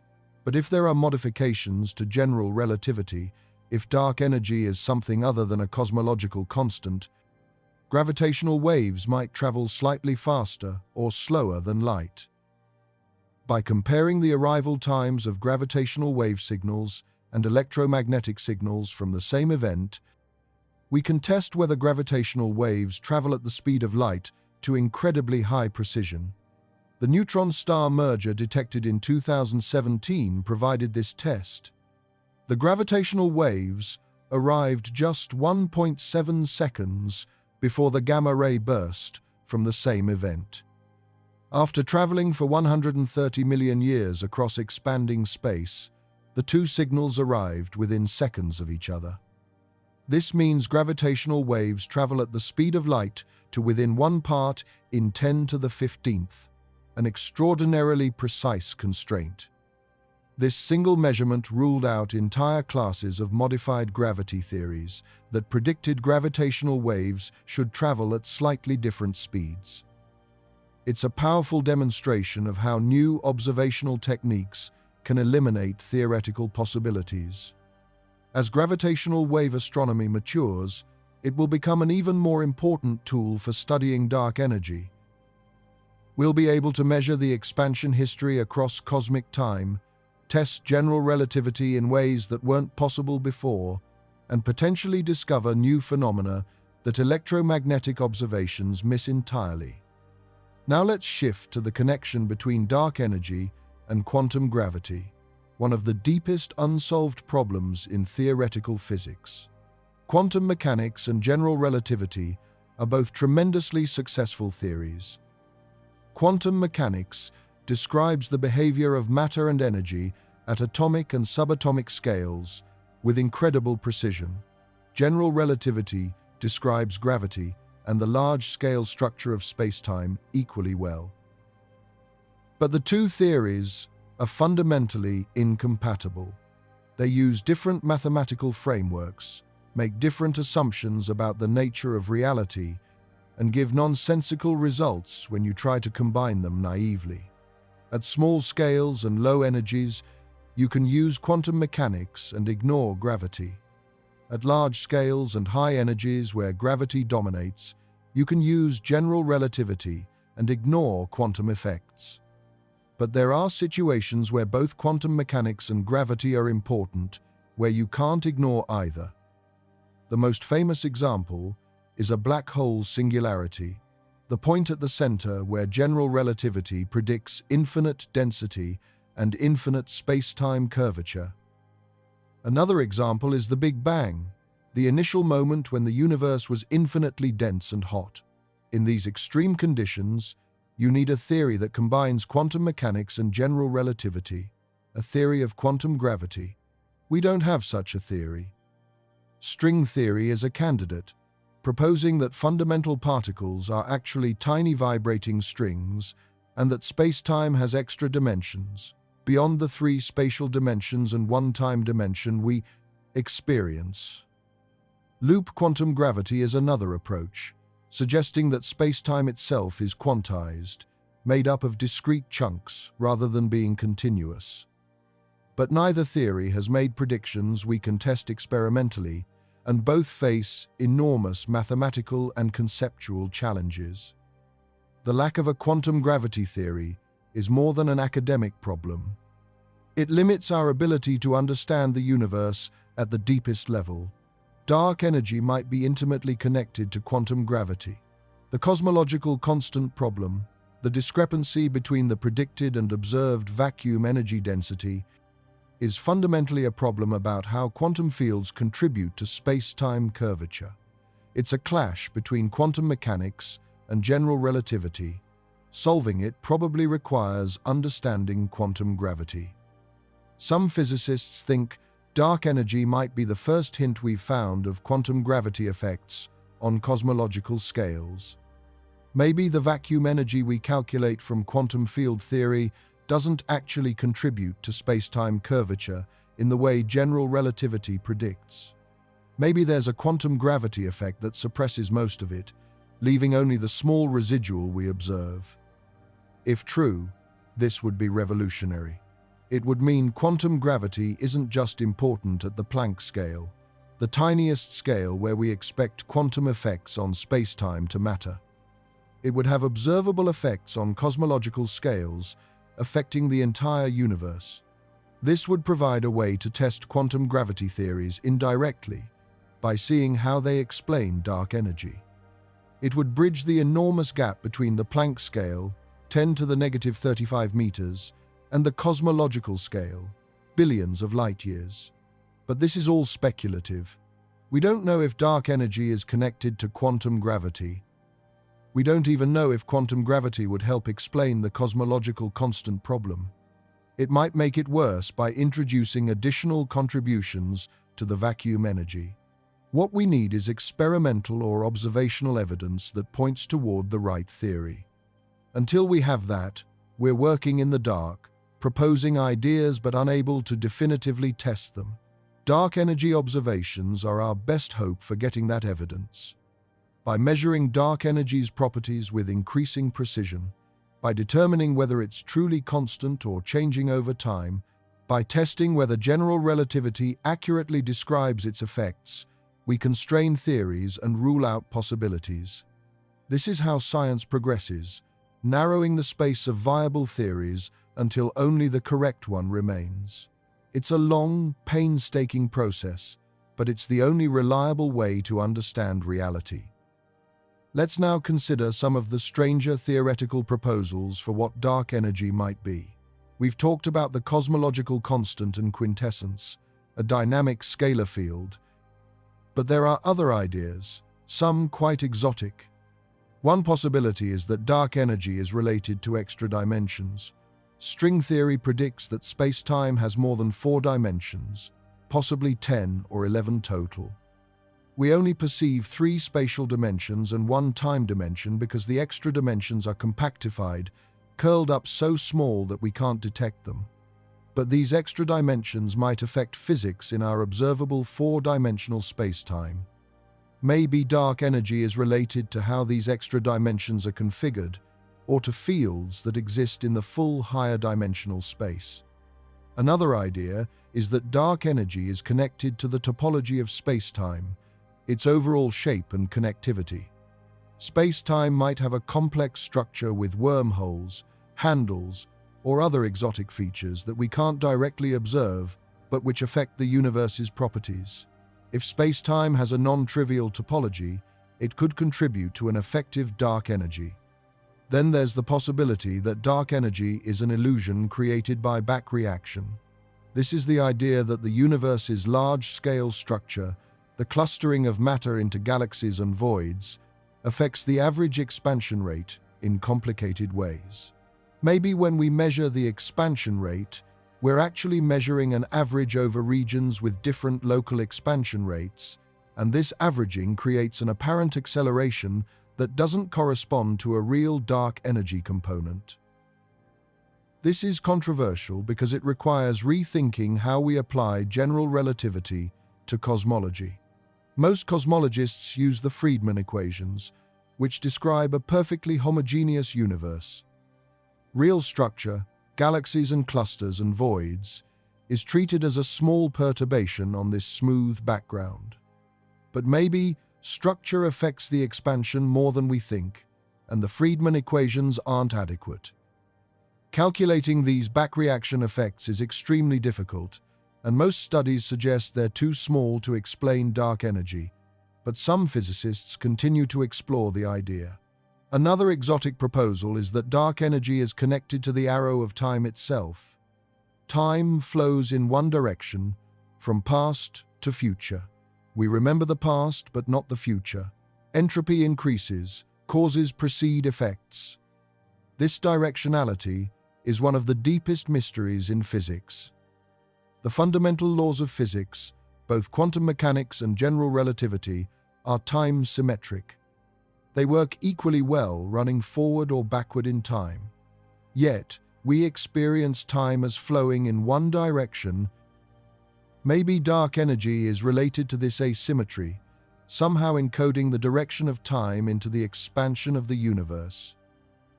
This is pure speculation, without a worked-out theory, but it's an example of how physicists try to connect deep mysteries, wondering if they might have a common explanation. Finally, there's the possibility that we're completely misinterpreting the observations. Maybe there is no dark energy.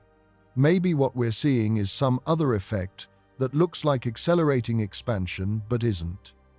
For instance, maybe light traveling through cosmic voids is affected differently than light traveling through dense regions in ways we haven't accounted for. Maybe the supernovae we're observing are systematically different from nearby supernovae in ways we haven't recognized. Maybe there's an error in how we're measuring distances or redshifts. Most cosmologists don't think this is likely. The evidence for dark energy comes from multiple independent observations: supernovae, cosmic microwave background, baryon acoustic oscillations, gravitational lensing, all pointing to the same conclusion. It's hard to imagine a systematic error that would affect all these different measurements in the same way. But science requires skepticism. We can't be absolutely certain until we understand dark energy at a fundamental level. Until then, we keep testing, keep measuring, keep looking for alternative explanations. That's how we make progress. Now let's consider what dark energy means for the possibility of life in the universe, not just now, but in the far future. Right now, Earth exists in what astronomers call the circumstellar habitable zone, the region around the Sun where liquid water can exist on a planet's surface. Too close to the Sun, and water boils away. Too far, and it freezes solid. Earth sits in the Goldilocks zone, just right for liquid water, and therefore for life as we know it. But there's also a galactic habitable zone, a region of the Milky Way where conditions are favorable for life-bearing planets, too close to the galactic center, and you have frequent supernova explosions, intense radiation, and gravitational disruptions from the dense concentration of stars. Too far out in the galactic outskirts, and you have fewer heavy elements, the carbon, oxygen, nitrogen, and iron that are essential for rocky planets and life. The Sun sits in a relatively safe region, about 26,000 light-years from the galactic center, in a quiet area between spiral arms. This location has been stable for billions of years, allowing life on Earth to evolve without catastrophic interruptions. But dark energy adds another layer to habitability, a cosmic habitable epoch, a period in the universe's history when conditions are right for life. In the very early universe, there were no heavy elements. The Big Bang produced only hydrogen, helium, and traces of lithium. Carbon, oxygen, and all the other elements essential for life didn't exist yet. They had to be created inside stars through nuclear fusion and then dispersed into space when those stars exploded as supernovae. This process took billions of years. The first generation of stars, made purely of hydrogen and helium, formed perhaps 100 million years after the Big Bang. They lived, fused elements in their cores, and exploded, enriching space with heavy elements. Second-generation stars formed from this enriched material, creating more heavy elements.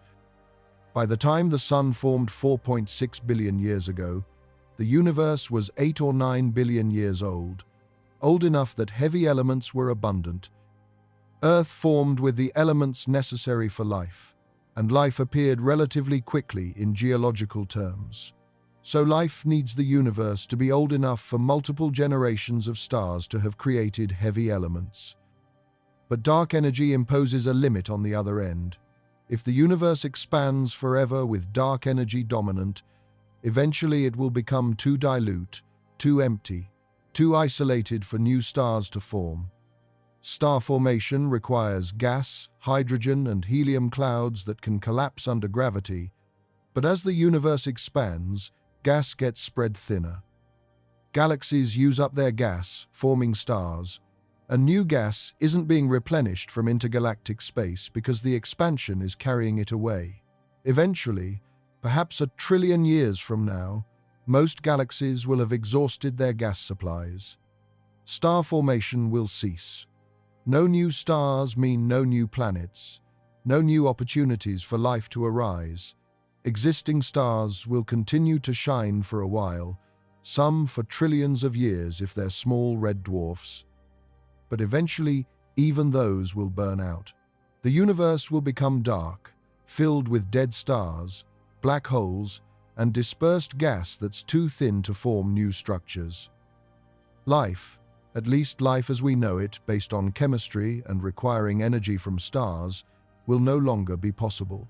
This defines the cosmic habitable epoch. It's the period from roughly a few billion years after the Big Bang, when the first heavy elements were created, until perhaps a few trillion years in the future, when star formation ceases. We're living somewhere in the middle of this epoch, billions of years after it began, trillions of years before it ends. From a cosmic perspective, this is a sweet spot, a time when the universe is structured, interesting, and capable of supporting complex phenomena like life. But dark energy ensures this epoch is temporary. The universe's future is darkness and simplicity, not light and complexity. This raises the question of whether intelligent life could survive in the far future. Could a civilization develop technology to persist after stars die? Could they harvest energy from black holes, build artificial habitats, or find ways to survive in an increasingly empty universe? Some physicists have speculated about such possibilities. Black holes emit Hawking radiation, slowly evaporating over extraordinarily long timescales. A civilization with advanced enough technology could potentially harvest this radiation for energy. But the rate of energy emission is incredibly slow for large black holes. A black hole the mass of the Sun would take 10 to the 67 years to evaporate. That's a 1 followed by 67 zeros, far longer than the current age of the universe. Larger black holes evaporate even more slowly. A civilization trying to survive by harvesting Hawking radiation would need to operate at incredibly low power levels, running unimaginably slowly compared to our timescales. They would perceive time passing very differently than we do. This is explored in some science fiction. The idea of civilizations that slow down their information processing to match the decreasing available energy, essentially hibernating for eons between moments of activity. It's an interesting thought experiment, but not particularly relevant to humanity or any civilization remotely like ours. By the time such strategies would be necessary, the universe will have changed so much that anything we consider civilization would be unrecognizable. A more immediate concern for life is dark energy's effect on the observability of the universe. We've talked about how future observers will see a much emptier universe, with most galaxies beyond their cosmic horizon. This has implications for the development of science and cosmology. Imagine a civilization that arises in the far future, 100 billion years from now. They look up at the sky and see only their own galaxy and a few nearby companions. The rest of the universe has expanded away, invisible. The cosmic microwave background has been redshifted to such long wavelengths that it's undetectable. There's no evidence of the Big Bang, no distant galaxies to measure, no way to determine that the universe is expanding. How would such a civilization develop cosmology? They might observe their own galaxy, measure stellar motions, map the distribution of stars. They might conclude that the universe consists of one galaxy surrounded by empty space, They would have no reason to think the universe had a beginning or is changing over time. All the evidence that led us to understand the Big Bang, the expansion, dark energy, would be gone, carried away beyond the reach of observation. This is called the information paradox of cosmology. Information about the universe's history is being lost as expansion carries distant objects beyond our horizon. Future observers will be observationally impoverished compared to us. They'll be cut off from understanding the universe's true nature. We're fortunate to live in an era when the evidence is still accessible, but this fortune is temporary. In a sense, dark energy is erasing the universe's history, removing the evidence of past events, isolating different regions of space so they can never communicate or observe each other. This has philosophical implications about the nature of knowledge and reality. If evidence becomes inaccessible, does it still constrain what we can know? Can there be truths about the universe that are in principle unknowable because the evidence has moved beyond reach? These are deep questions without clear answers, but they highlight how dark energy affects not just the physical universe, but also what can be known about it. Now let's think about dark energy from a different angle, its relationship to entropy and the second law of thermodynamics. Entropy is a measure of disorder, of the number of possible microscopic configurations that correspond to a given macroscopic state. The second law of thermodynamics states that entropy always increases in a closed system. This is one of the most fundamental laws of physics, perhaps the most fundamental. It explains why time has an arrow, why we remember the past but not the future, why you can break an egg but can't unbreak it. The universe as a whole has been increasing in entropy since the Big Bang. Initially, the universe was in a very low entropy state, highly ordered, with energy concentrated in a small volume. As it expanded and cooled, entropy increased. Stars formed, burned fuel, and radiated heat into space, increasing entropy. Black holes formed, representing enormous entropy in their event horizons. Over time, the universe has become less ordered, more spread out, higher entropy. Dark energy affects this process in a subtle way. By causing the expansion to accelerate, dark energy is increasing the total volume of space. More volume means more possible configurations, more ways to arrange matter and energy, higher entropy. In a sense, dark energy is driving the universe toward its maximum entropy state faster than it would reach otherwise. The ultimate high entropy state is a universe that's infinitely large, infinitely old, with all energy dispersed evenly across space. No structure, no gradients, no differences in temperature or density, anywhere. Perfect equilibrium, maximum entropy. This is sometimes called the heat death of the universe. Not hot in the sense of high temperature, but dead in the sense that nothing can happen. All processes require energy gradients, differences in temperature or pressure or concentration. In a maximum entropy state, there are no gradients. Everything is perfectly uniform. No stars can form. No chemical reactions can occur. No information can be processed. No life can exist. Dark energy is accelerating the universe toward this fate. Without dark energy, the universe would still eventually reach heat death, but it would take longer. The expansion would gradually slow, giving more time for structures to form and evolve. With dark energy, the expansion accelerates, spreading everything apart faster, reaching heat death sooner. Sooner in this context still means trillions upon trillions of years, timescales that dwarf the current age of the universe. But eventually, inevitably, the universe reaches this maximum entropy state, and then nothing happens forever. This is the ultimate consequence of the second law of thermodynamics combined with dark energy. The universe began in a low entropy state for reasons we don't fully understand. It's been increasing in entropy ever since, and it will continue to do so until it reaches maximum entropy. At that point, the story ends.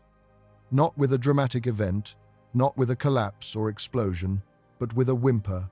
The universe becomes a cold, dark, empty void where nothing ever changes. Some physicists find this depressing. Others find it simply interesting, a prediction that follows logically from well-established physics. The emotional reaction is separate from the scientific conclusion.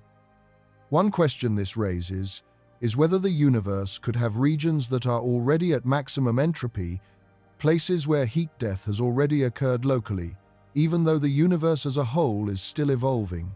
The answer is probably no, at least not yet. The universe is still young by cosmological standards. There's still plenty of structure, plenty of energy gradients, plenty of ongoing processes. Heat death is in the far future, not the present. But in principle, you could have isolated regions that reach equilibrium while the rest of the universe is still active. For example, a region of space far from any galaxies, empty except for the cosmic microwave background radiation, is close to equilibrium. Nothing much happens there. But it's not completely at maximum entropy, because it's still connected to the rest of the universe, still influenced by the expansion, still evolving as the cosmic microwave background gets redshifted and cooled. True heat death requires the universe as a whole to reach equilibrium, which won't happen for unimaginably long times. Dark energy also raises interesting questions about the universe's total energy content. Energy is supposed to be conserved, one of the fundamental principles of physics. But in an expanding universe, especially one where dark energy has constant density, energy conservation becomes tricky. Here's the issue. If dark energy has constant density, then as the universe expands and its volume increases, the total amount of dark energy increases. You're creating energy out of nothing, which seems to violate conservation of energy. Where does this energy come from? The answer is subtle and relates to general relativity. In general relativity, energy conservation is more complicated than in classical physics. There's no global conservation law for energy in an expanding universe. Energy can be conserved locally, in small regions of space over short times, but not necessarily globally across the entire universe. The energy of the cosmic microwave background, for instance, decreases as the universe expands. Photons get redshifted to longer wavelengths, lower energies. Where does this energy go? It doesn't go anywhere in a conventional sense. It's simply lost to the expansion of space. Similarly, dark energy's increasing total energy isn't coming from anywhere. It's being created by the expansion itself. This sounds bizarre, and it is, but it's a consequence of how general relativity works. In a dynamic, expanding space-time, energy conservation doesn't hold in the same way it does in flat, static space. This is one reason why dark energy is so conceptually challenging. It violates our intuitions about how energy should behave, but those intuitions are based on our experience with flat space and weak gravity. In cosmology, where space-time itself is dynamic and curved, different rules apply. Finally, let's think about what dark energy means for our place in the universe, for how we fit into the cosmic story. Humans have always wondered about our significance in the grand scheme of things. Are we special, central, important? Or are we insignificant, one species on one planet in one galaxy among billions? The Copernican principle, named after Nicolaus Copernicus, who showed that Earth orbits the Sun rather than the reverse, suggests we're not special. We don't occupy a privileged position. Earth isn't the center of the universe. The solar system isn't special. The Milky Way is one galaxy among many. This principle has been remarkably successful in science. Whenever we've assumed we're special, we've been wrong. Whenever we've assumed we're typical, we've been closer to truth. Dark energy seems to support this. The universe doesn't care about us. It's expanding and accelerating according to physical laws that have nothing to do with life or intelligence or human concerns. We happen to exist during a particular epoch in cosmic history, but there's nothing special about this epoch from the universe's perspective. It's just one phase in a long evolution from the Big Bang to heat death. But there's another way to look at it. The fact that we exist at all, that we're capable of understanding dark energy and the universe's fate, is remarkable. Against all odds, matter organized itself into complex structures, stars, planets, eventually life. Atoms forged in stellar cores, combined into molecules, molecules into cells, cells into organisms, organisms into beings capable of consciousness and thought. And here we are, looking out at the cosmos, measuring its properties, predicting its future. That's extraordinary, perhaps even miraculous, depending on how you define the term. The universe may not care about us, but we care about the universe. We ask questions, seek answers, try to understand our place in reality. That drive, that curiosity, that desire to know is as much a part of the universe as dark energy or gravity or anything else. It's what makes us human. So yes, dark energy is tearing the universe apart. Yes, everything will eventually end in cold darkness. Yes, we're insignificant on cosmic scales, brief flickers of consciousness in an unimaginably vast and ancient universe. But we're here now. We're asking questions. We're finding answers. And that matters, even if only to us. Future surveys will improve the precision dramatically. The Dark Energy Spectroscopic Instrument, or DESI, is measuring redshifts for tens of millions of galaxies, mapping the large-scale structure of the universe in unprecedented detail. The Vera Rubin Observatory will survey the entire southern sky repeatedly, discovering millions of transient events, including supernovae. The Euclid Space Telescope and the Nancy Grace Roman Space Telescope will measure galaxy shapes and distributions with extraordinary precision. These projects will either confirm that dark energy is a constant or detect variations that point toward a more complex explanation. Either outcome would be scientifically significant. Confirming a cosmological constant would strengthen our confidence in the current model and sharpen the cosmological constant problem. Detecting variation would revolutionize cosmology and potentially point toward new physics. Now, let's discuss what dark energy isn't. It's not the same as dark matter. This is a common source of confusion because both have the word dark in their names, but they're completely different phenomena. Dark matter is matter, stuff that has mass and clumps together due to gravity. It forms halos around galaxies, holds galaxy clusters together, and makes up about 85% of the matter in the universe. We can't see it because it doesn't emit, absorb, or reflect light, but we can detect its gravitational effects. Dark energy, on the other hand, is energy, not matter, and it doesn't clump. It's smoothly distributed throughout space and causes the expansion to accelerate by affecting the geometry of space-time. Dark matter pulls things together through gravity. Dark energy pushes things apart through its effect on space-time. They're opposite in behavior and unrelated in origin. Another thing dark energy isn't is the energy of ordinary matter and radiation. When you add up the mass energy of all the atoms, stars, and galaxies in the universe, you get about 5% of the total energy density. When you add in dark matter, you get to about 32%. Dark energy is the remaining 68%, something else entirely. It's also not the same as the energy released in the Big Bang.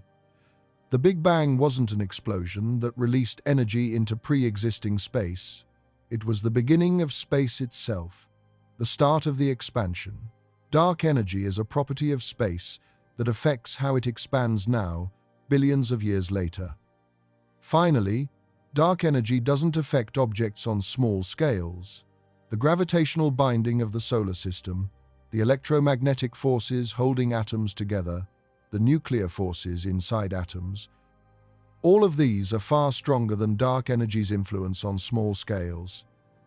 Dark energy only becomes important when you consider the universe as a whole or regions of space, hundreds of millions of light-years across.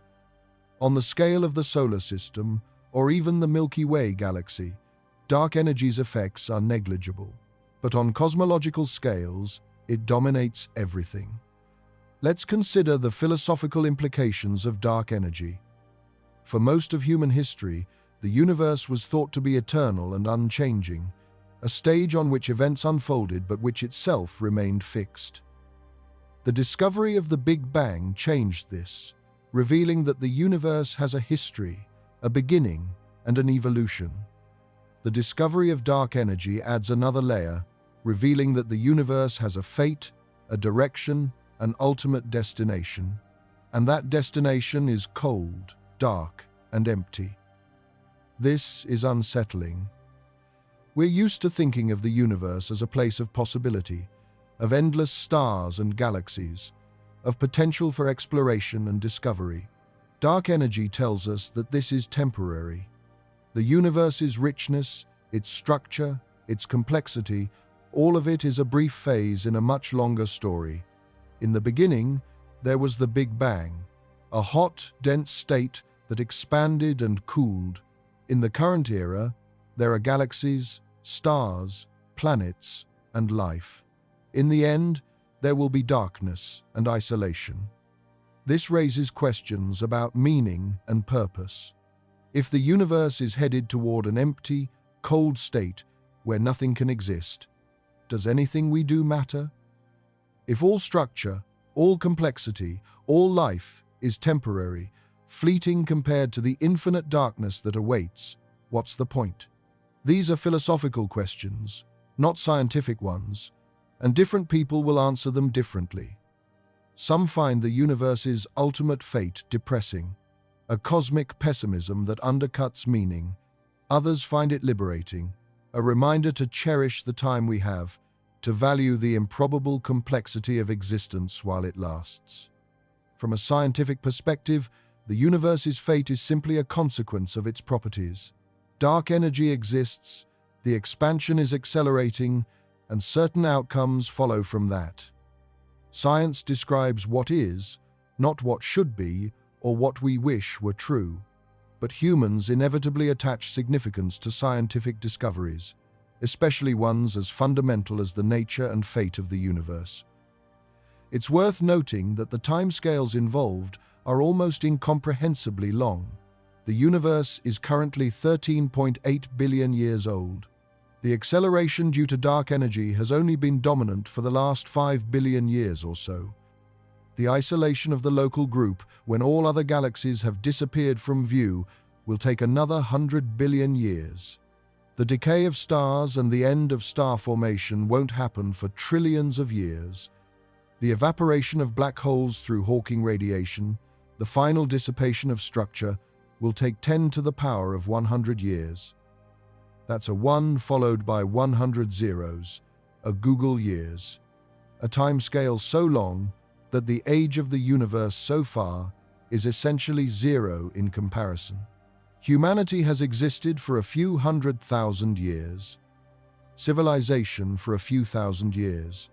We're living in the earliest moments of cosmic history, a time when the universe is still young, still full of stars and galaxies, still rich with structure.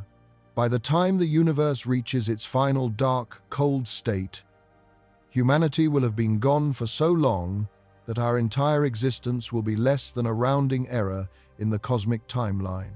So, in one sense, dark energy and the universe's ultimate fate are irrelevant to us. We won't be here to see it. But in another sense, understanding dark energy and the universe's fate is one of the most profound achievements of human intellect. We've looked out at the cosmos, measured how it's changing, predicted its future, and determined the fundamental properties of reality. That's extraordinary. Now let's talk about some of the stranger implications and speculations about dark energy. One idea is that dark energy might be related to the holographic principle, a concept from theoretical physics suggesting that all the information contained in a volume of space can be described by information on the boundary of that space. It's as if the universe is a hologram, a three-dimensional projection of information encoded on a two-dimensional surface. This idea comes from studying black holes and their entropy, but some physicists have tried to apply it to cosmology.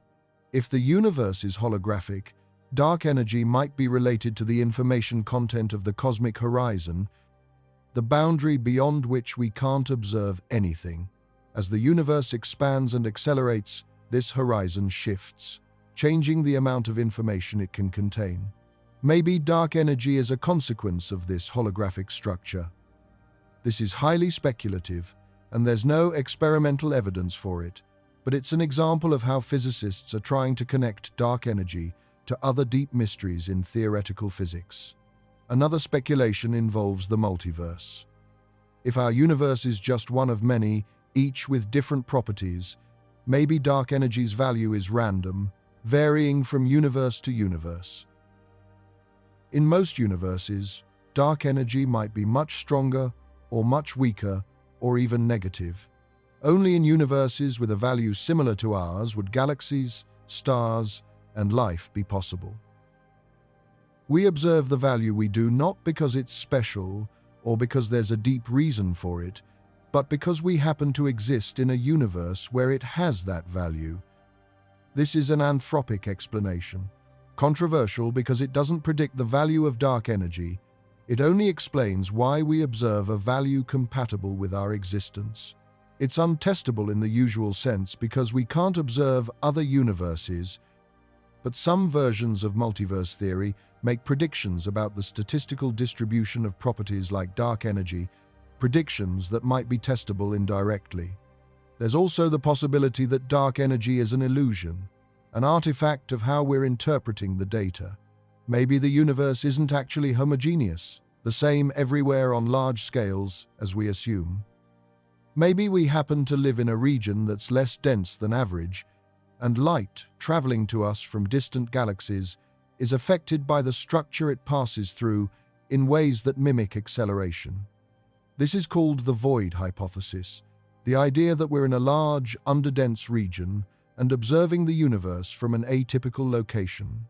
If true, it would mean there's no dark energy, just an observational effect caused by our position. But this hypothesis has problems.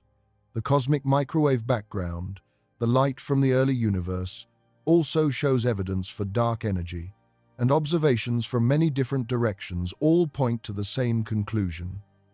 It's hard to construct a void model that explains all the data without invoking something very similar to dark energy anyway. Most cosmologists don't think the void hypothesis is correct, but it's an example of how scientists try to consider alternative explanations before accepting something as strange as dark energy. Another wild speculation is that dark energy might be connected to the arrow of time, the fact that time flows in one direction, from past to future. The expansion of the universe is directional. Everything is moving apart, and this expansion is accelerating.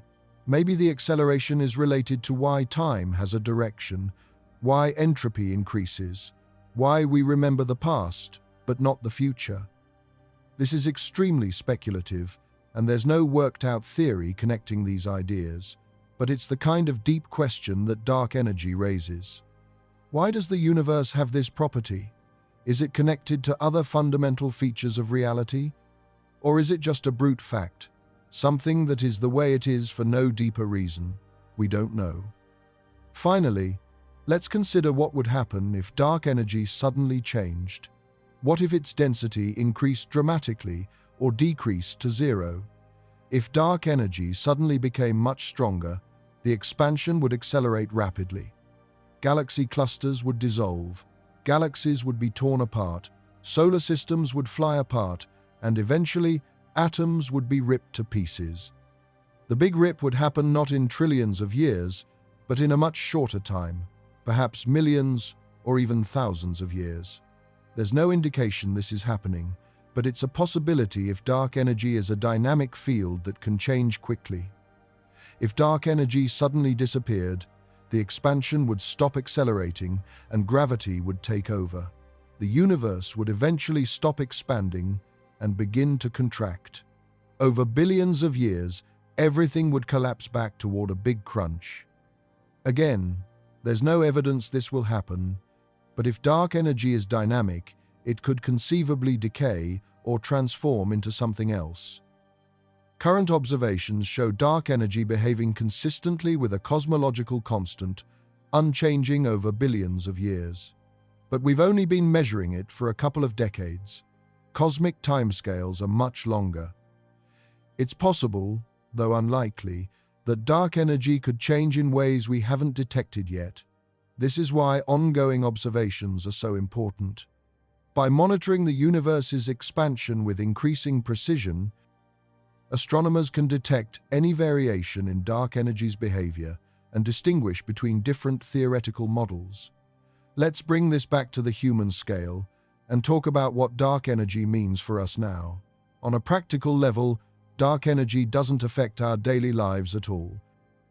It doesn't influence the Earth's orbit, the Sun's energy output, the formation of stars, or anything happening in our galaxy or our corner of the universe. Its effects are only significant on cosmological scales, hundreds of millions of light years. So you can safely ignore dark energy when thinking about anything in your immediate experience. But on an intellectual and philosophical level, dark energy is profoundly important. It tells us that the universe is stranger than we thought. That 68% of reality is something we don't understand. That the cosmos has a destiny, a direction, and that direction is toward emptiness. This is humbling. For all our scientific achievements, for all the knowledge we've accumulated, we're confronted with a massive gap in our understanding. We can measure dark energy, describe its effects, predict its consequences, but we can't explain what it is or why it exists. This is actually exciting for young scientists. There's a major discovery waiting to be made. Whoever figures out the nature of dark energy will have solved one of the biggest mysteries in physics. Their work will rank alongside Newton's law of gravitation, Einstein's general relativity, and the development of quantum mechanics. It will be a turning point in our understanding of reality. Maybe that person is reading this now. Maybe they're a student wondering what to study, what career to pursue. If you're fascinated by these questions, consider physics, astronomy, or cosmology. The tools exist, the data are being collected, and the mysteries are waiting. Dark energy also reminds us that the universe doesn't care about us. It's not designed for our benefit or comfort. It follows physical laws that have nothing to do with human purposes or desires. The fact that dark energy will eventually lead to an empty, cold universe isn't a tragedy. It's just physics. This can be a hard truth to accept. We want the universe to be meaningful, to have purpose, to support life and complexity forever. But nature doesn't provide that.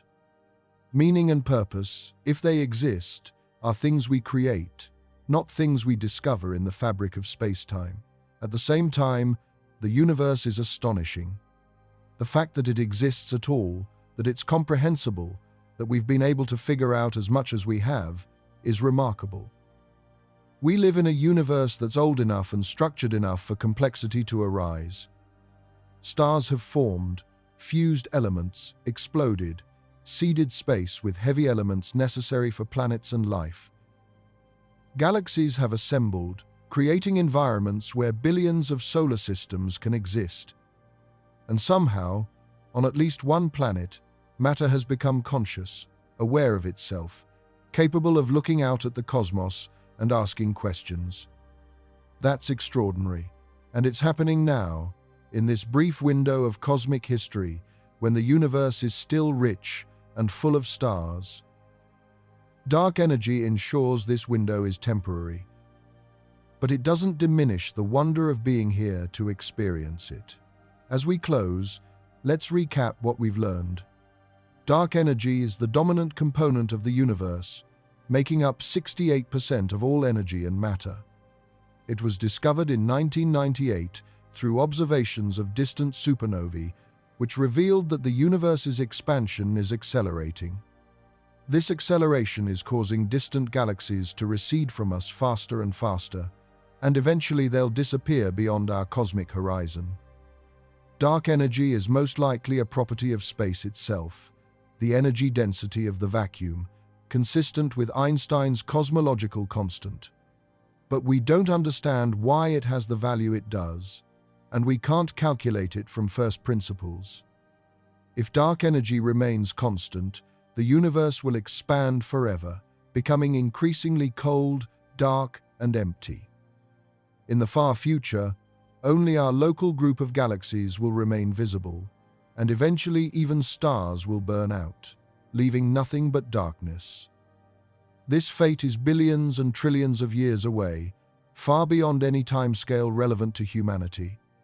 But the fact that we can predict it is a testament to human intellect and curiosity. Dark energy connects to deep questions about the nature of reality, the origin of the universe, and the ultimate fate of everything. It's one of the biggest unsolved problems in physics, and solving it will require new ideas, new observations, and perhaps new physics beyond our current theories.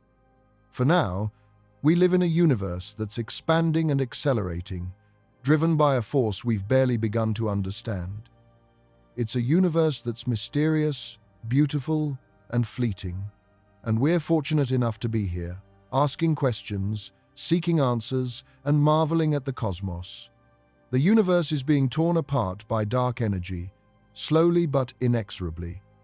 And yet, here we are, conscious beings on a small planet, capable of comprehending what's happening and predicting what will come.